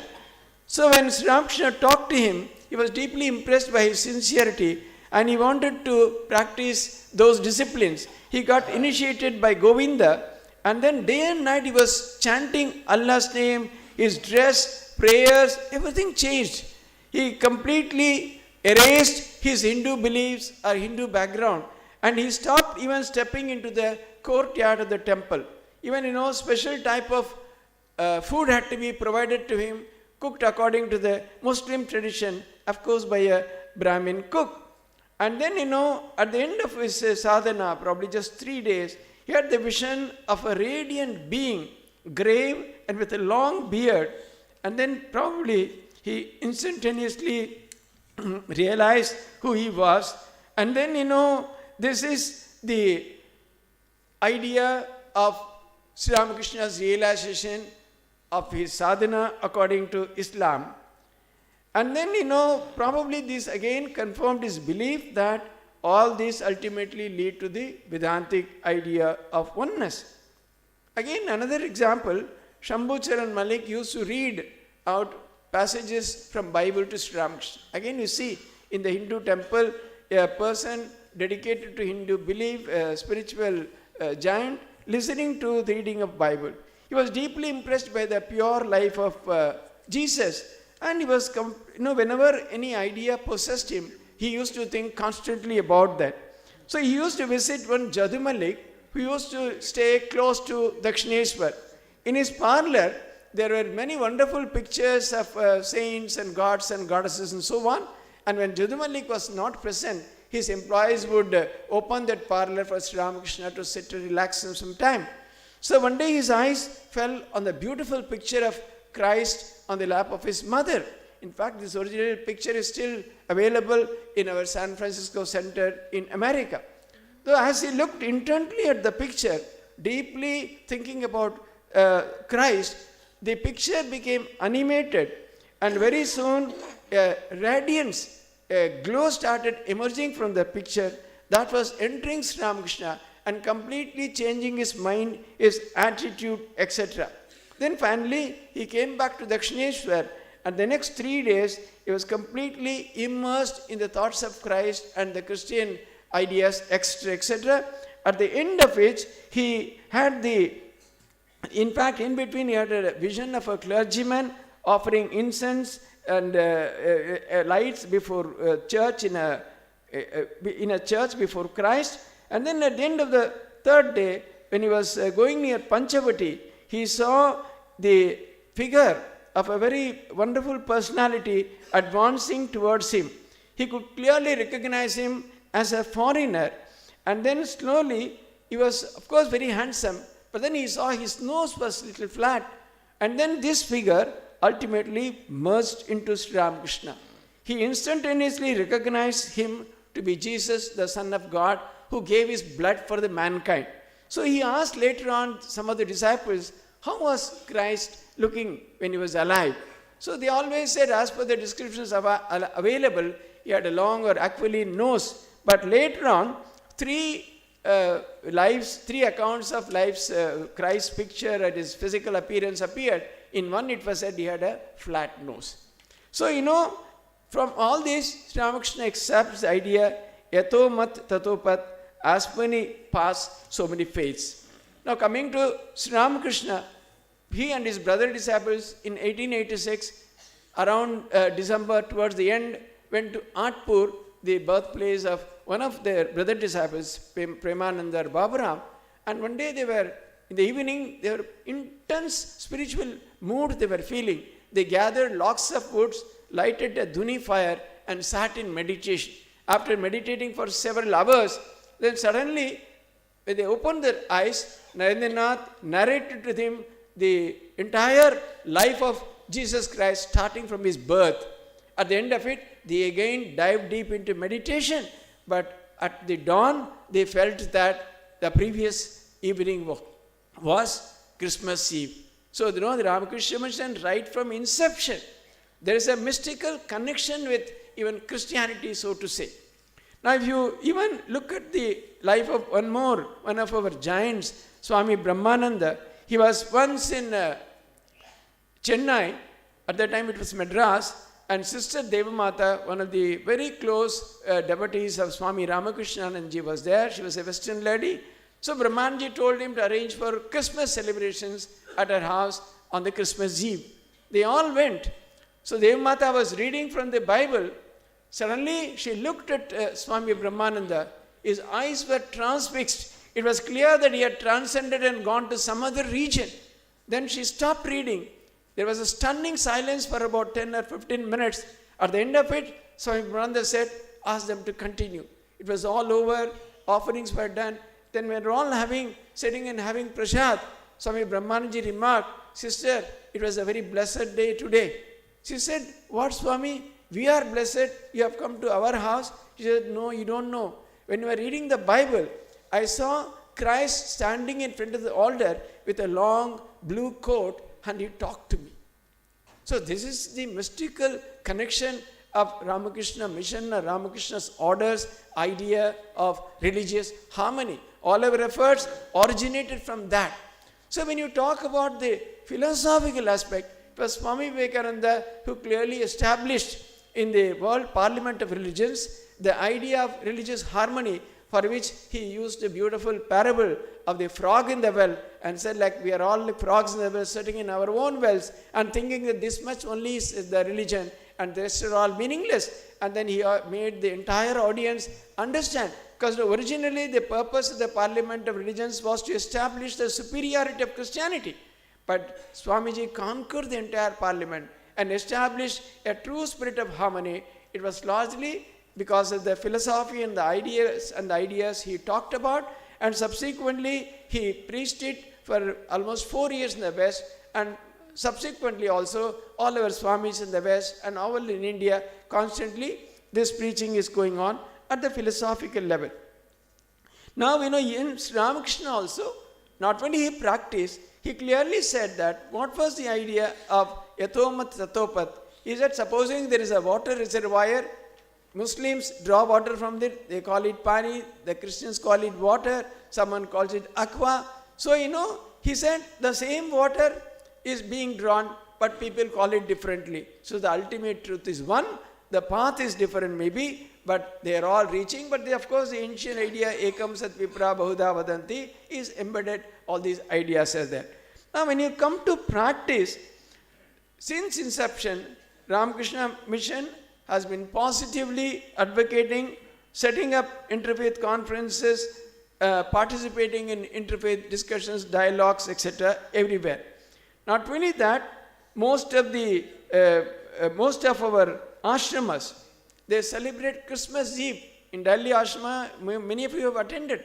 In the temple, we celebrate with the picture of Christ, Madonna, etc., and it's done beautifully, clearly exhibiting our spirit of harmony. And the Archbishop of Delhi and other fathers come, they all attend. So at the practical level, it's not only theory, because we really believe. Because quite often, I tell in interfaith conferences, the problem is most of the others, they speak in interfaith platform that way, but going back to their own communities, they take a different language. They talk differently. But here, openly, we celebrate the Christmas Eve in such a way that it's for all to see what's the true feeling of respect and love for Jesus Christ, and also for the great ideals. So, most of our centers, particularly in Bangladesh, we run a lot of service activities. The majority of the beneficiaries are from the Muslim community. In India also, everywhere we have all the services that are offered are done without an idea of caste, creed, or color. All are served in the same way. In fact, even amongst our monks, there are number of people with a Christian background, and more than that, there are also maybe one or two with a Muslim background. So that way, the Ramakrishna Mission's approach has been threefold. At the mystical, transcendental, or the spiritual dimension, starting from the life of Sri Ramakrishna and the direct disciples, that's one. At the philosophical level, largely by Swami Vivekananda and also by others, that was the second dimension.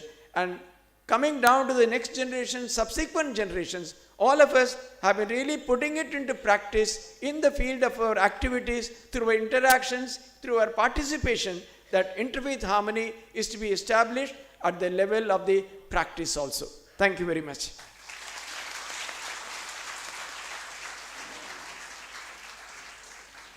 Thank you, Revered Maharaj. Pranams to you.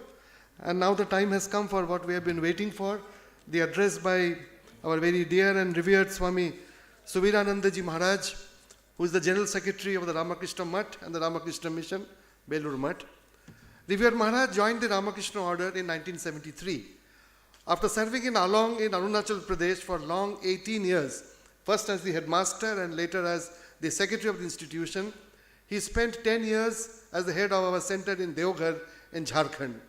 Since 2007, Revered Maharaj is at the helm of administering the worldwide Ramakrishna Mutt and Ramakrishna Mission, first as the Assistant General Secretary for 10 years and as the General Secretary and Chief Executive of the order since the year 2017. A popular orator and writer, Maharaj is also known for his administrative acumen, affable behavior, and genuine humility. I now request Revered Maharaj to kindly deliver his presidential address.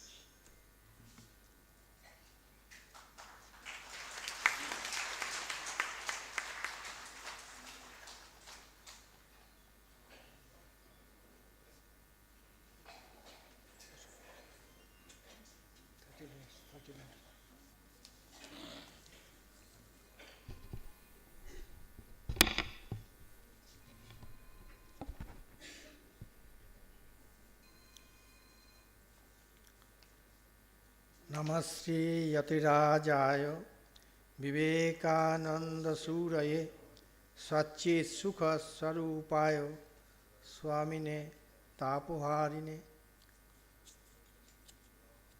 At the very outset, I offer my salutations at the holy feet of Bhagavan Sri Ramakrishna, Holy Mother Sri Sharda Devi, and Swami Vivekananda.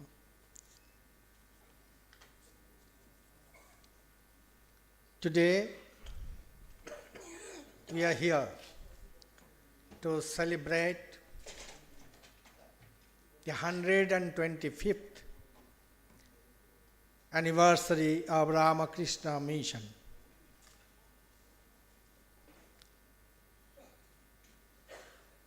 We are here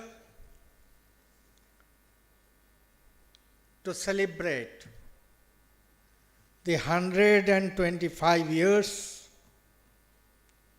of enlightenment. We are here to celebrate the 125 years of knowledge and consciousness. We are here to celebrate the 125 years of Jnana and Vijnana. We are here to celebrate 125 years of harmony and peace. We are here to celebrate 125 years of universal brotherhood. We are here to celebrate a new religion, a new man, and also a new scripture for completion of its 125 years. Now, Dr. Karan Singh was here, the chief guest of the proceedings this evening.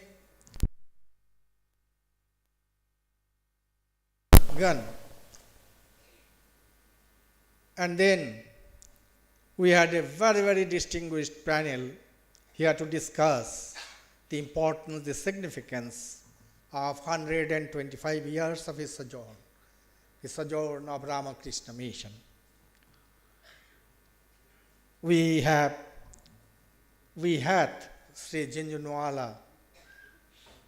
We have very illustrious, distinguished, very respected Dr. Qazi Nurul Islam of Dhaka University, and his wife, illustrious wife, Professor Mrs. Azizun Nahar Islam from the same university. And also we listened to pre-recorded video speech from the secretary of our Vedanta Center at Moscow,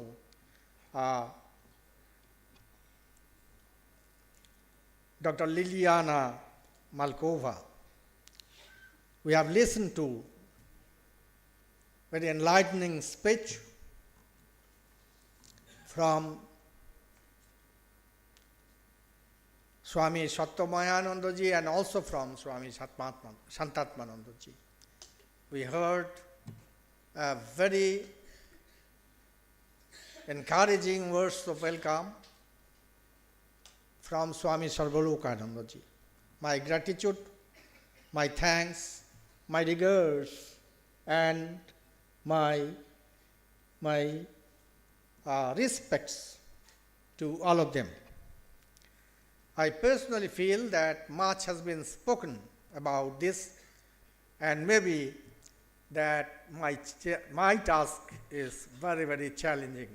You can very well understand after so much of enlightening, so many enlightening speeches, my task has altogether become very, very challenging. And you can very well understand the predicament I am in. But anyway, what we are here, why we are here. First thing is Ramakrishna mission is a historical necessity. Ramakrishna mission is a divine complicity. Ramakrishna mission is not an accident. Ramakrishna mission is an incident.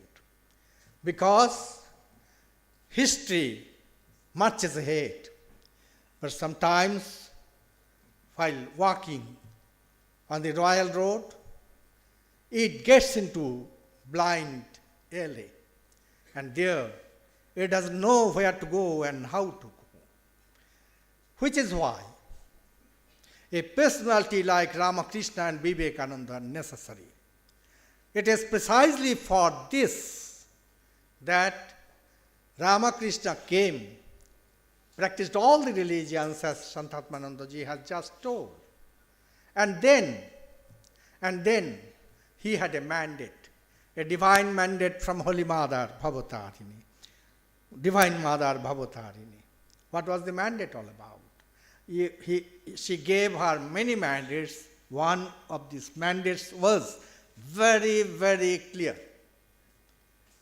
You must start a Naya Dharma Chakra, a new wheel of religion, a new man, a new religion, a new scripture. That's what Mother mandated to Sri Ramakrishna. And that's what Ramakrishna mandated to Vivekananda. So, our very distinguished panel of speakers here, Swami Sarvalokanandaji and others,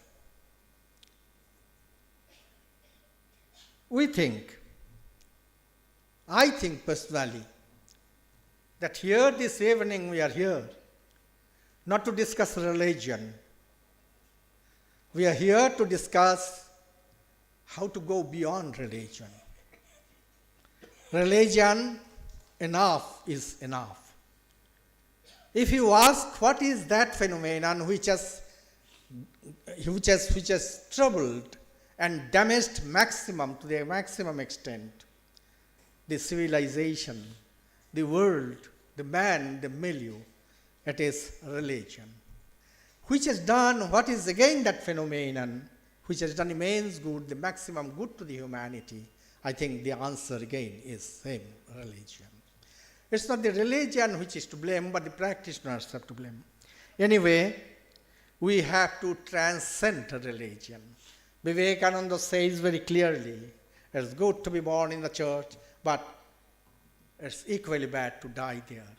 We are born in religion, but we must transcend beyond religion And when we transcend beyond religion, when we go beyond religion, the question of peace, harmony come. It is ushered in.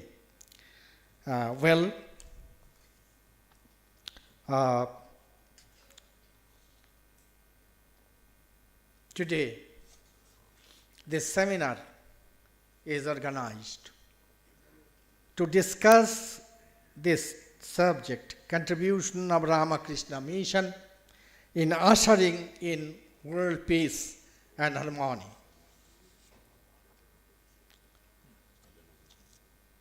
In his fantasy, this book is named Brave New World. I do not know whether you have read this book. Brave New World. And this book has been authored by Aldous Huxley. What he says in this book, Brave New World, Huxley dreamt of the possibility in future of the production of millions of identical twins.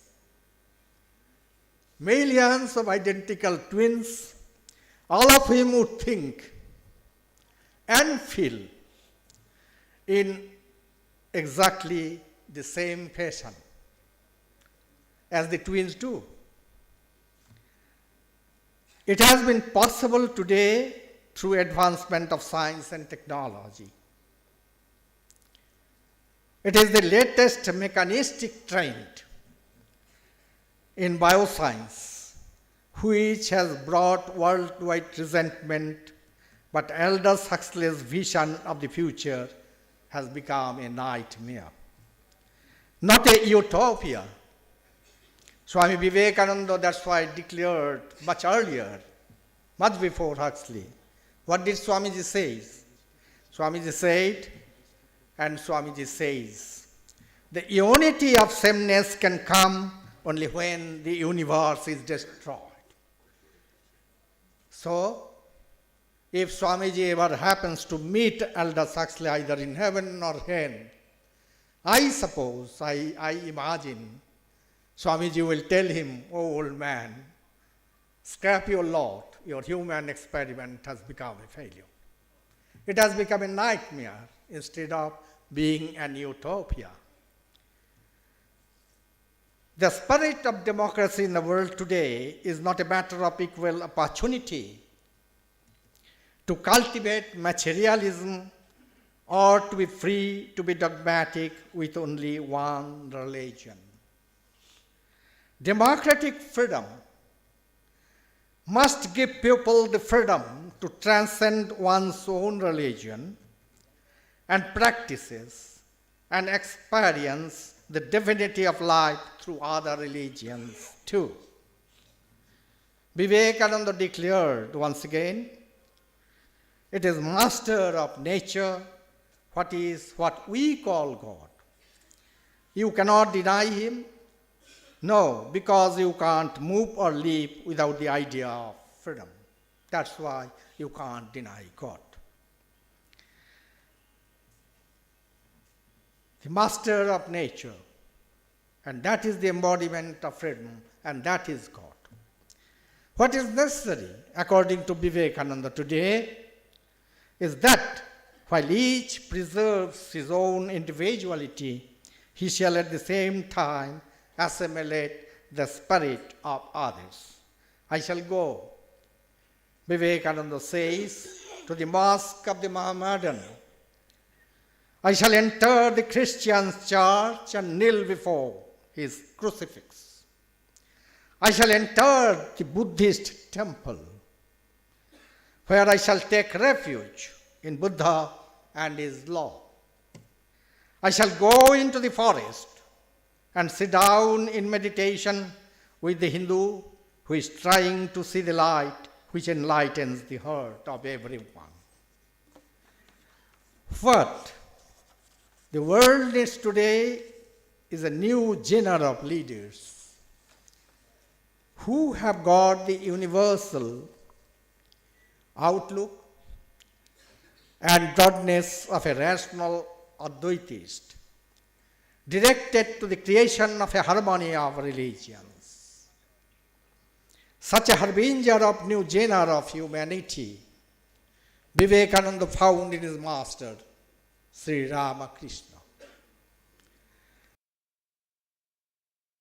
who has produced most of the sages, prophets, incarnations, or sons of God, like Christ, Muhammad, Buddha, Guru Nanak, Chaitanya, and Sri Ramakrishna. It is from Asia that religion has always flooded the West. Sri Ramakrishna had to face an India which was already ruled for 300 years by the Mughals and others, and which was again being ruled for the first time by Christians like English, French, and Spaniards. His historic task was to unite Hindus, Christians, and Muslims. And this is exactly what he did.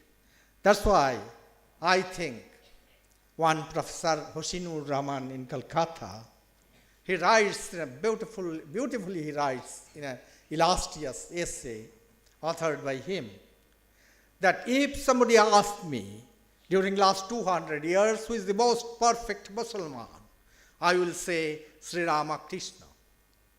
If somebody asked me that during last 200 years who is the most perfect Christian, I will again say the same name, Sri Ramakrishna. If somebody asked me that during last 200 years who is the most perfect Hindu, I will again mention the same name, Sri Ramakrishna. And Sri Ramakrishna is infectious. Some religion is aggressive. Some religion is proselytizing. But the most dangerous is the religion of Sri Ramakrishna in the modern times, because Sri Ramakrishna's religion is infectious. Once you get into it, you can't escape from it. In Sri Ramakrishna, the world saw the sunlit heights of Vedanta, the religion where the entire humanity finds a common nest. The Upanishads had dreamt of such a world which would become a common nest for humanity. Jatra Viswa Bhavati Ekanidam. The American author Claude Allen Sturr, in his book on Ramakrishna entitled God of All, wrote, I quote, I pay tribute to Sri Ramakrishna's device to attain intimacy with Buddhist, Muslim, and Christian life. Ramakrishna's approach to the religious pluralism of mankind may play an important part in bringing about peace in the world and cooperation among other religions. Vivekananda prophesied, he said, the idea of harmony of religions, the idea of universal acceptance and universal tolerance will be a great acquisition to civilization, which is why Mr. James said, Vivekananda is a rare honor to the humanity. Somebody wrote a book. I do not know how many of you have heard about it or read it. The book was published from Harvard University in 1993. The author of the book is a scientist couple from Harvard University, Mrs. and Mr. Illinois Turk. And the name of the book is very strange, The Gift Unopened.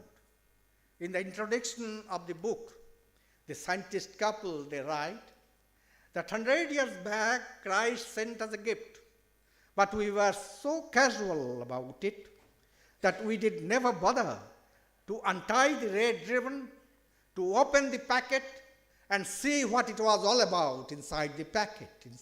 What was the gift? It's better late than never. Come and let's untie the red ribbon, open the packet and see what it is all about. Well, the ribbon was untied packet was opened. The gift unopened became gift opened, and what it was all about.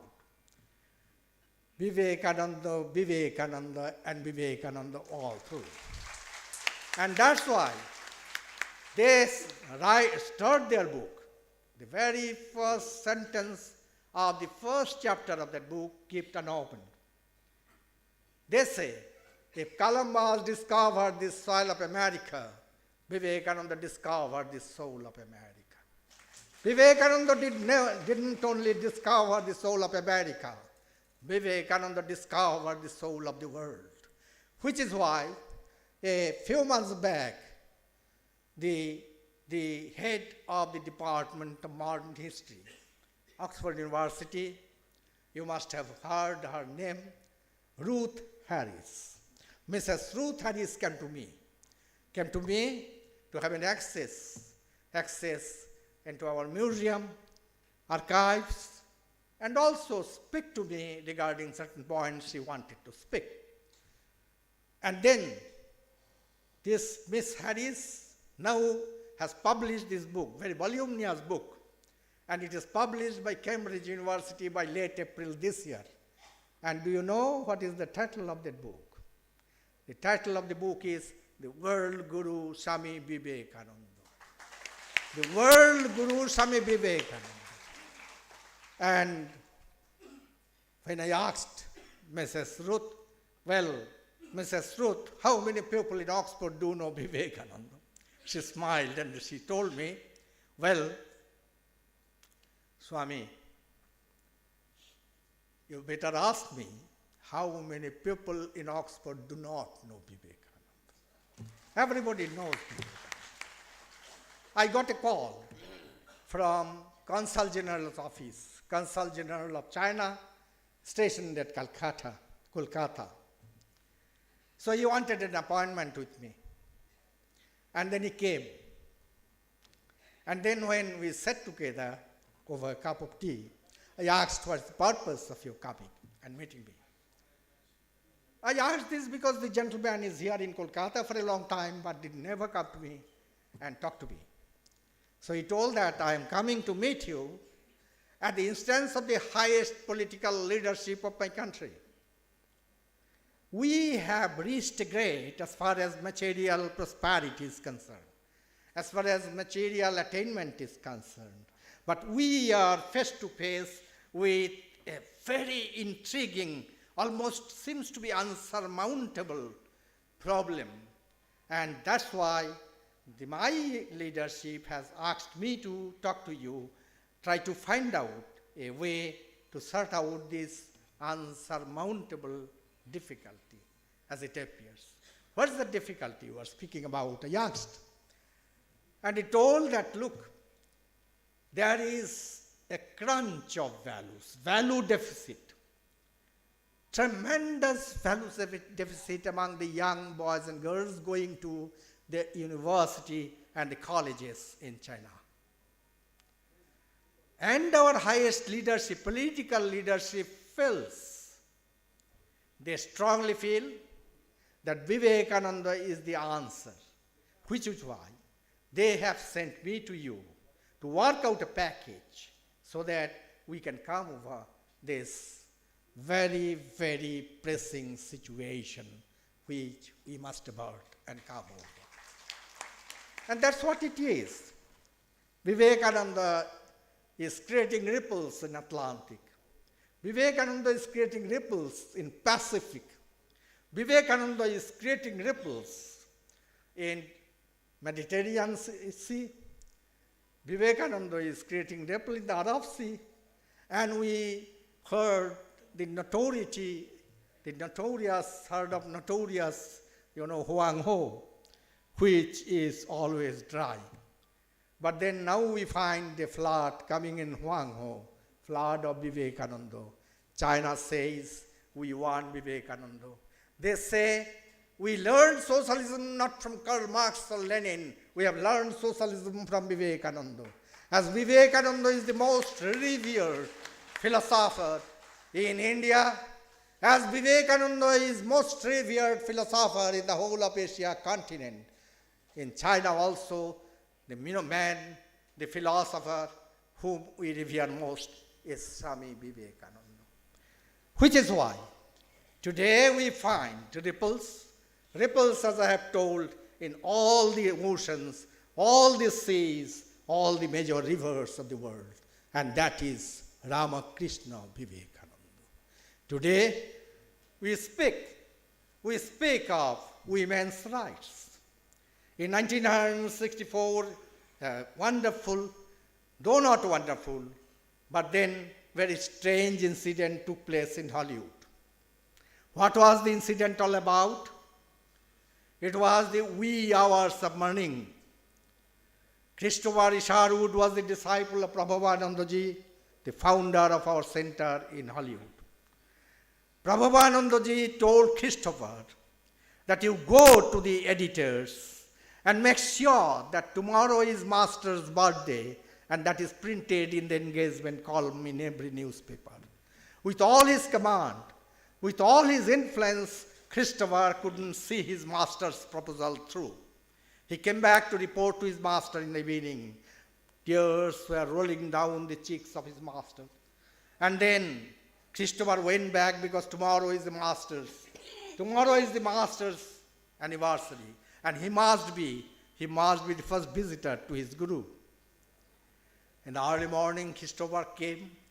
At that time also, his guru, tears were rolling down from the cheeks of his guru. His guru, as though, was weeping. Christopher Isherwood said, Master, couldn't control you overnight. Master staged. His voice is choked. He staged all the newspaper that was on his table on that morning to Christopher. There was not a single newspaper in America that day which unconsciously didn't print the photo of Sri Ramakrishna. In every newspaper, the first page of the newspaper saw a man from the East. They didn't know who he was. What happened? In the wee hours of the morning, one 19-year-old girl, she said she besmeared her entire body with petrol, set herself ablaze. Don't know how she was hanging from the branch of a tree nearby the petrol pump. But her two hands were intact. In her left hand, there was a placard. In her right hand, there was a photograph. In the placard, she addressed that, oh, women leaders, the way you are steering your movement, I'm absolutely sure you will not get women's liberation within the next 1,000 years. If you are sincere about your movement, look to this man from the East. And the right hand carried a photograph, and that photograph was of Sri Ramakrishna. Naturally, we again go to Soviet America. We have heard the secretary of our center there, Lilinia. Many of you must have heard about Swami Lokeshwarananda. Swami Lokeshwarananda ji had been to Soviet Russia on the occasion of 1000th anniversary of the Orthodox Christian Church there in Russia. Lokeshwarananda ji was in a hotel. The chairman of Academy of Literature, chairman of Literary Academy of Soviet Russia, he went to that hotel. He told Swami, we had been to Calcutta and we were your guest, and we are overwhelmed at the warmth of your hospitality. I came to know that you are in the city, which is why I thought I must come to the hotel and I must reciprocate your gesture. Lokeshwaran told, well, I do accept your invitation, but see that there are not many people because you do not know much of English and I do not know much of Russian. It will be difficult to interact. And what happened? He is a very important man in Soviet Russia's scheme of things. naturally he couldn't manage with less than 50 persons. And when Lokeshwaranandaji was sitting and talking to others, one lady came, 109-year-old, having no tooth in the jaw, absolutely having no tooth in the jaw, with a stumbling stick in hand.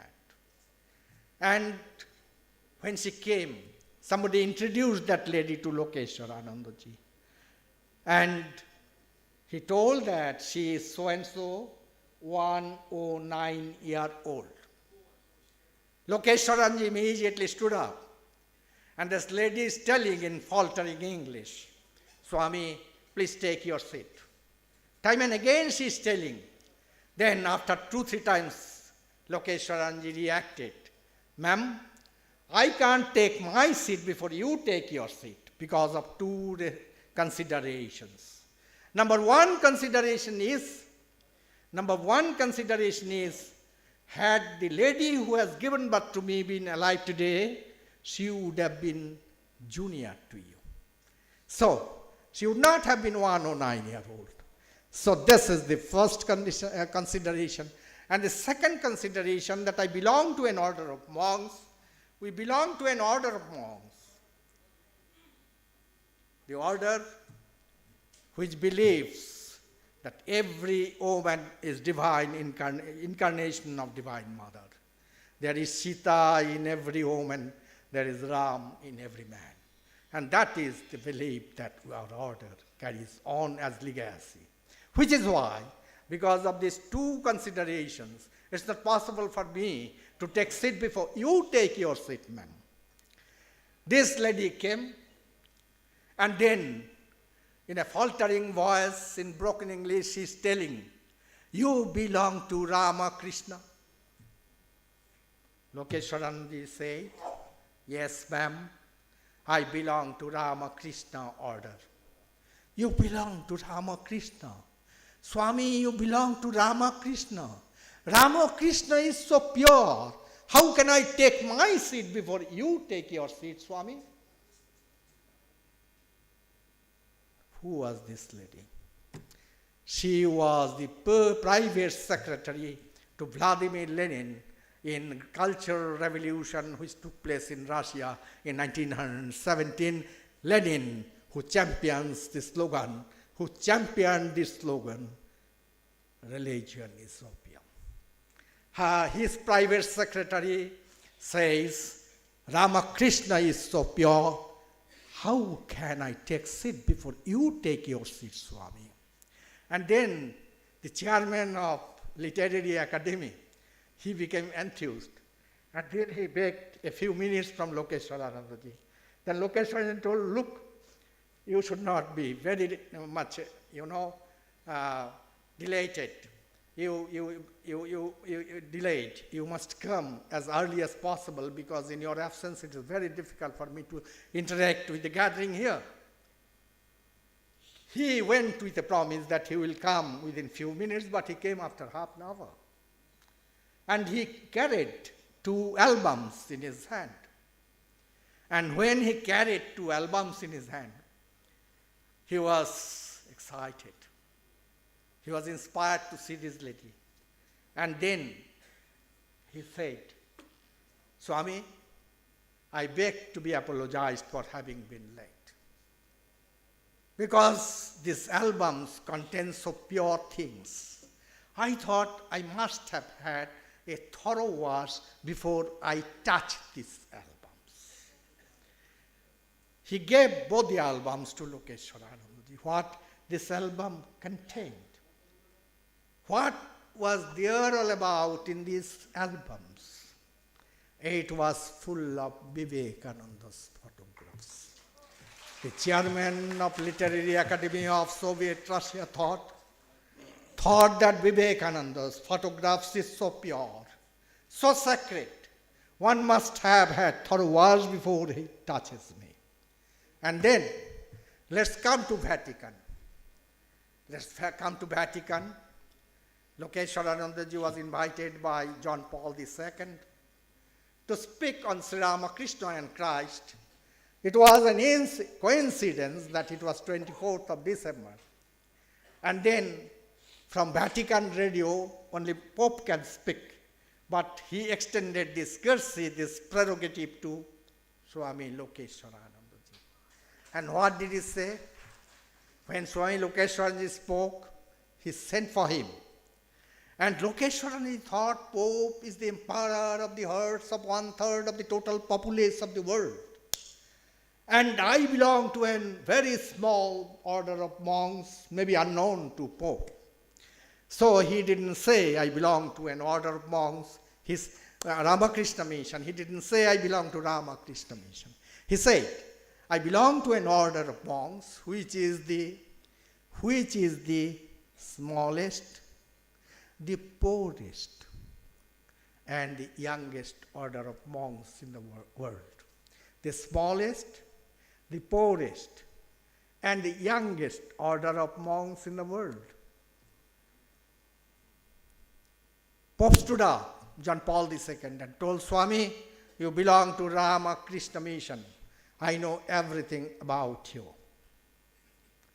It is true, you are the smallest. You are the poorest order of monks in the world. It is true. It is true. You are the youngest order of monks in the world. But spiritually today, you are the most powerful order of monks in the world. Because Sri Ramakrishna Vivekananda, one can still see, they talk to you, they are with you, they are amidst you, and naturally, spiritually, you are the most powerful order of monks in the world today. And that is what is happening around the globe. Which is why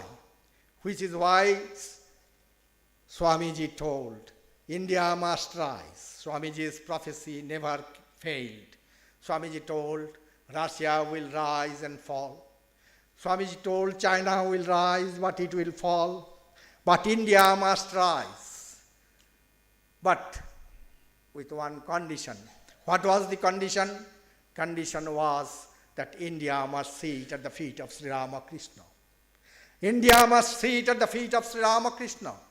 If they can do that, then India must rise. And when Swami Vivekananda spoke of sitting at the feet of his master, Sri Ramakrishna, did he speak of Sri Ramakrishna the person? No, absolutely not. Never. Swamiji was so objective. Swamiji was so practical. Swamiji was so impartial. Swamiji was so positive. Swamiji never mentioned the name of his master in the West. To that extent, when somebody asked about his master, he said, the name of my master is L-O-V-E, personified. Which is why Swami Vivekananda, when he speaks that it must sit at the feet of Sri Ramakrishna, Swami Vivekananda only hints that it must accept the inclusiveness of Sri Ramakrishna.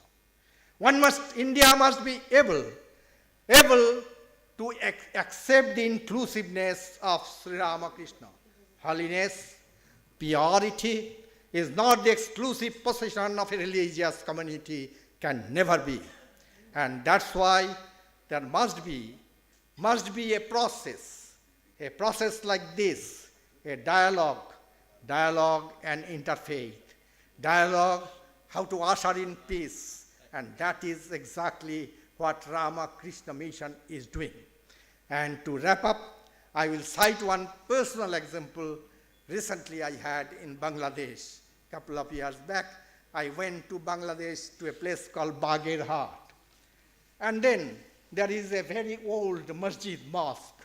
And as a matter of curiosity, I thought I will go to that mosque and pay my regards there. And when I went, then what happened, do you know? One man came and told that today there is no entry of non-Muslims to this mosque because some Muslim saint will come there. I didn't contradict that position. I was coming back. One man came running behind me. And he told Swamiji, are you from Ramakrishna mission? Yes, I am. Please come. He doesn't know. He is a fool. Please come with me. He took me to the mosque and took me inside. And recently, a Muslim leader came to me. Muslim leader in Calcutta, he came to me, and then he prostrated. And then he told, Maharaj, I have come to you with a very, very strange proposal which I am sure you will not refuse. You must tell me what you actually propose me to do. Then only I can say whether I do or I do not do. He told that when Vivekananda was alive in Belur Math, at that time, one man, a philanthropist, he was not a saint, he was there in Furfura Sharif in Hooghly district in Bengal. And now what happens, he established lot of institutions right from KG to universities all over Asia continent. And we are through the centenary. We are through the centenary of that organization. And we had an opinion poll. We had an opinion poll amongst the boys and girls reading in colleges and universities all through Asia. And what happened? I asked him.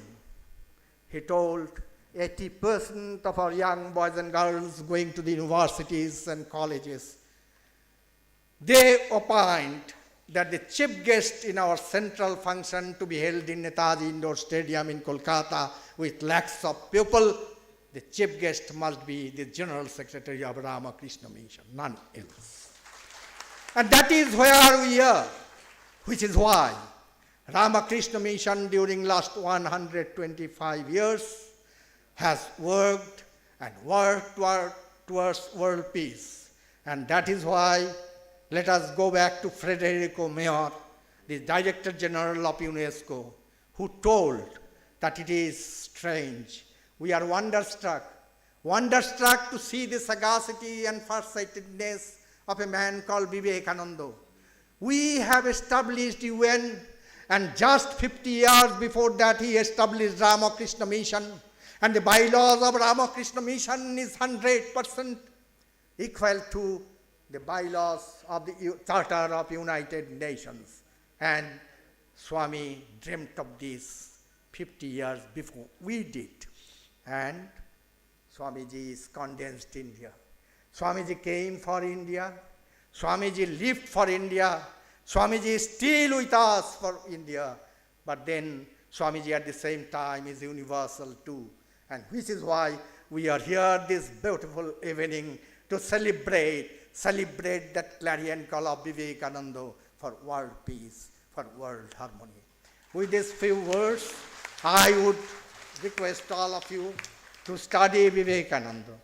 Rabindranath says, Tagore said, if you study Vivekananda, you know India. If you want to know India, you must study Vivekananda. And on this evening, let us go back. Let us go back with our pledge, with our loyalty, with our allegiance renewed to this person, the hero for next 1500 years in this world, a man called Vivekananda. That Swamiji, we live for thee, we die for thee. With these few words, I wish you all the best. Before I wrap up, I must express very deep gratitude to Swami Sarvalokanandaji, the head of this center, for having remembered me and invited me and having given me this beautiful and excellent opportunity to be here amidst you today and share some of my thoughts with all of you. I pray to Swami Vivekananda. I pray to Swami Vivekananda that Sarve Sukhino Bhavantu, Sarve Santu Niramayaha, Sarve Bhadrani Pashyantu, Ma Kaschit Dukhamapnuma. Let all be happy. Let all be free from ailments. Let all be blessed with the vision of truth, beauty, and goodness, peace, and harmony. Let misery touch none. And then, to conclude, I must salute to the General of the Militia, to which I am a humble soldier, Swami Vivekananda. To conclude, let us salute our beloved Swamiji Maharaj. Like a young Napoleon of Vedanta, Vivekananda stood on both sides of the Atlantic. Like a young Sankara, he radiated the power and bliss of self-knowledge. With Mira's devotion and Beethoven's exuberance, he sang paeans of praise to all saints and sages, to all gods and prophets. Like a young prince, he charmed and elevated whoever came to him. Like a young Buddha, he could and did enter into the highest transcendence of Nirvana, the Nirvikalpa Samadhi, either at Camp Parsi or London, in the very presence of his listeners. Like a young Christ, he lay stretched on the pyre that he lit for himself after a life of superhuman struggle for the good of humanity. Like a young Shiva, he entered his habitual realm of transcendence after drinking the poison of human suffering. This is the finale, the grand finale of Vivekananda's life. He remains and will remain an eternal symbol of purity, service, and renunciation in the fullness of divinity and perfection. His gospel of a new religion, a new man, and a new structure is being preached through his dream mission, which is named as Ramakrishna Mission. With these few words, I thank you, all of you, gentlemen and ladies present here this evening, the devotees who have been so kind to me for giving me a patient audience at this crucial juncture. Thank you so very much.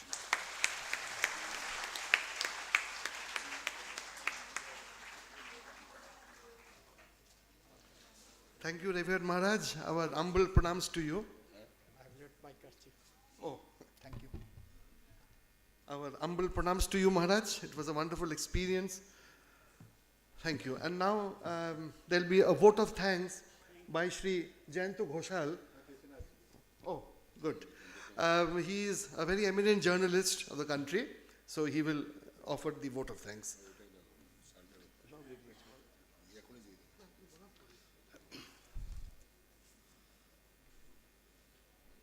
Om Sthapakayo Cho Dharmasyo Sarva Dharma Sarupine Avataro Varishtayo Ramakrishnayo Te Namah. Good evening, ladies and gentlemen. I know that you are in an exit mode, but it is raining outside. It's a boon of Thakur for the success of today's event. Just indulge me for 5 minutes and you have to stay, because this vote of thanks is not only from my side, it is from your side also.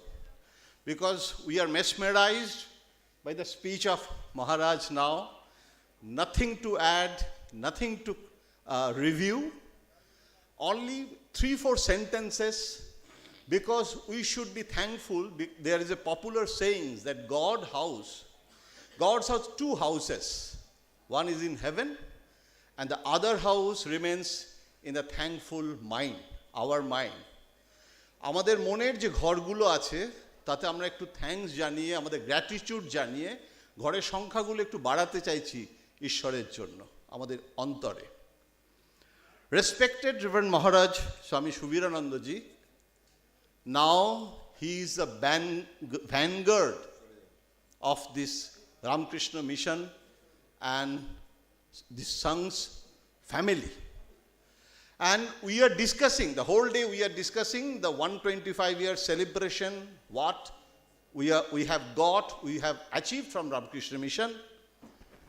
But I know and you know the challenges of Ramakrishna Mission also after 25 years, because we are discussing the global conflict, the anarchy. And Ramakrishna Mission, it doesn't exist in an island. It is completely connected with our society, Indian society, global society. And Swami Shubhirananda Ji is successfully, he is the guiding light, pathfinder.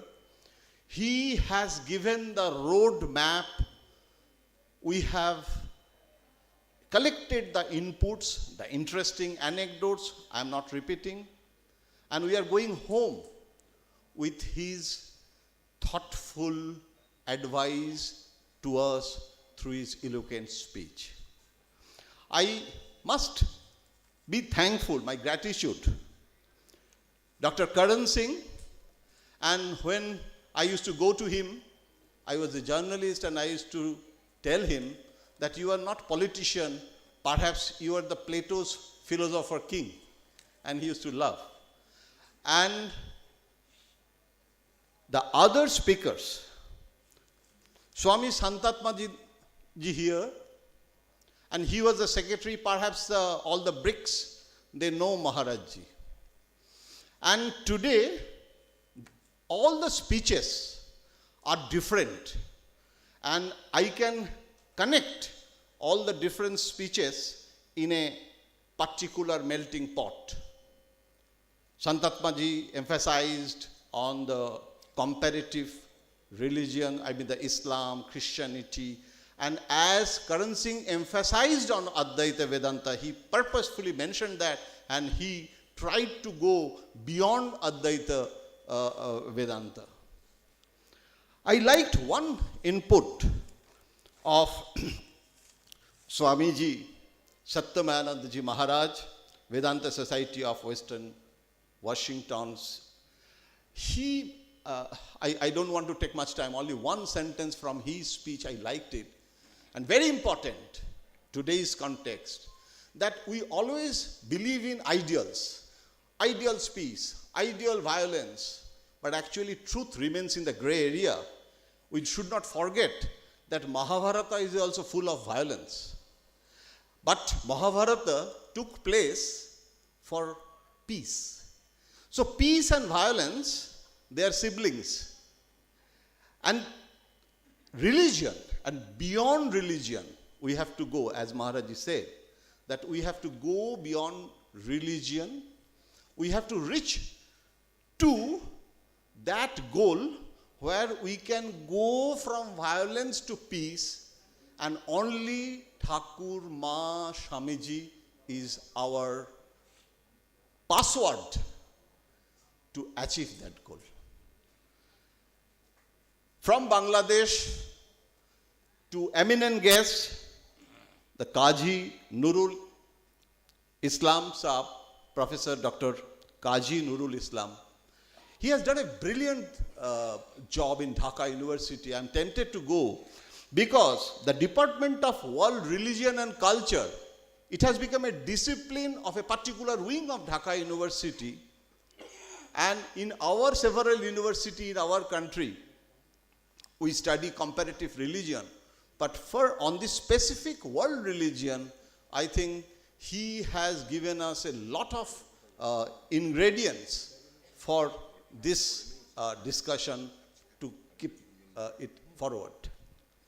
Madam Dr. Azizun Nahar Islam, particularly it's a project that what Ramakrishna Mission has achieved, she has written and she has given all these inputs. Dr. Liliana Malkova, G.S. Maharaj also explained the Russia's thing. Only I will mention one thing, that I took interview of Chelisev, Professor Chelisev, Madam mentioned in her virtual speech. And 1917 and 1919 they started realization. Very interesting. And we know where is Russia now and what is happening now. And today's Delhi Ashram's discussion, I think, is very relevant in this context of the world. And at last, but I am grateful to Swami Sarvalokananda Ji Maharaj, who has done this miracle. And after taking charge, now under the leadership of Belur and Delhi Ashram, I can say it's a double engine. And this activities of the branch, because now I think 269 branches around the world. And Delhi is the national capital of this country. And politically, it is the place where our ruling regime always, irrespective party line,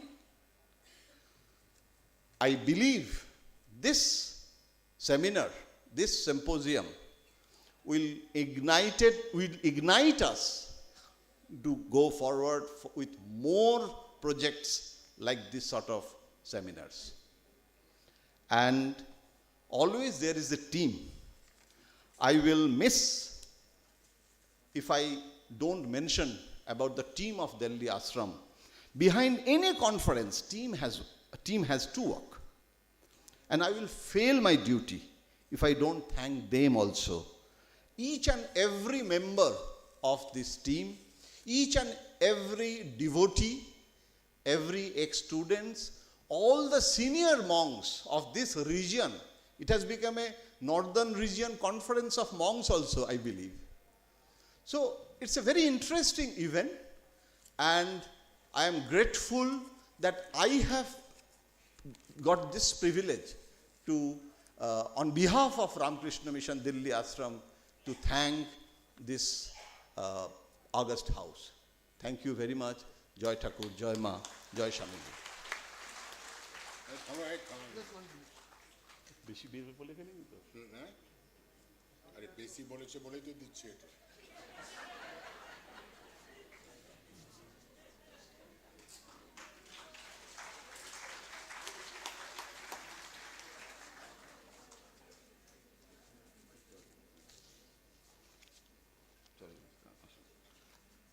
We will end this beautiful program with Jaykar. You know what is Jaykar? The Jai that we give. Jai Shri Guru Maharaj Ji ki Jai. Jai Mahamai ki Jai. Jai Swamiji Maharaj Ji ki Jai. Dear devotees, many thanks for your patience. Just one small request. Let the Swamijis and Matajis leave from this front door. We request you to please take the other doors and please take your prasad and then leave the ashram. Please have your prasad box. And thank you once again.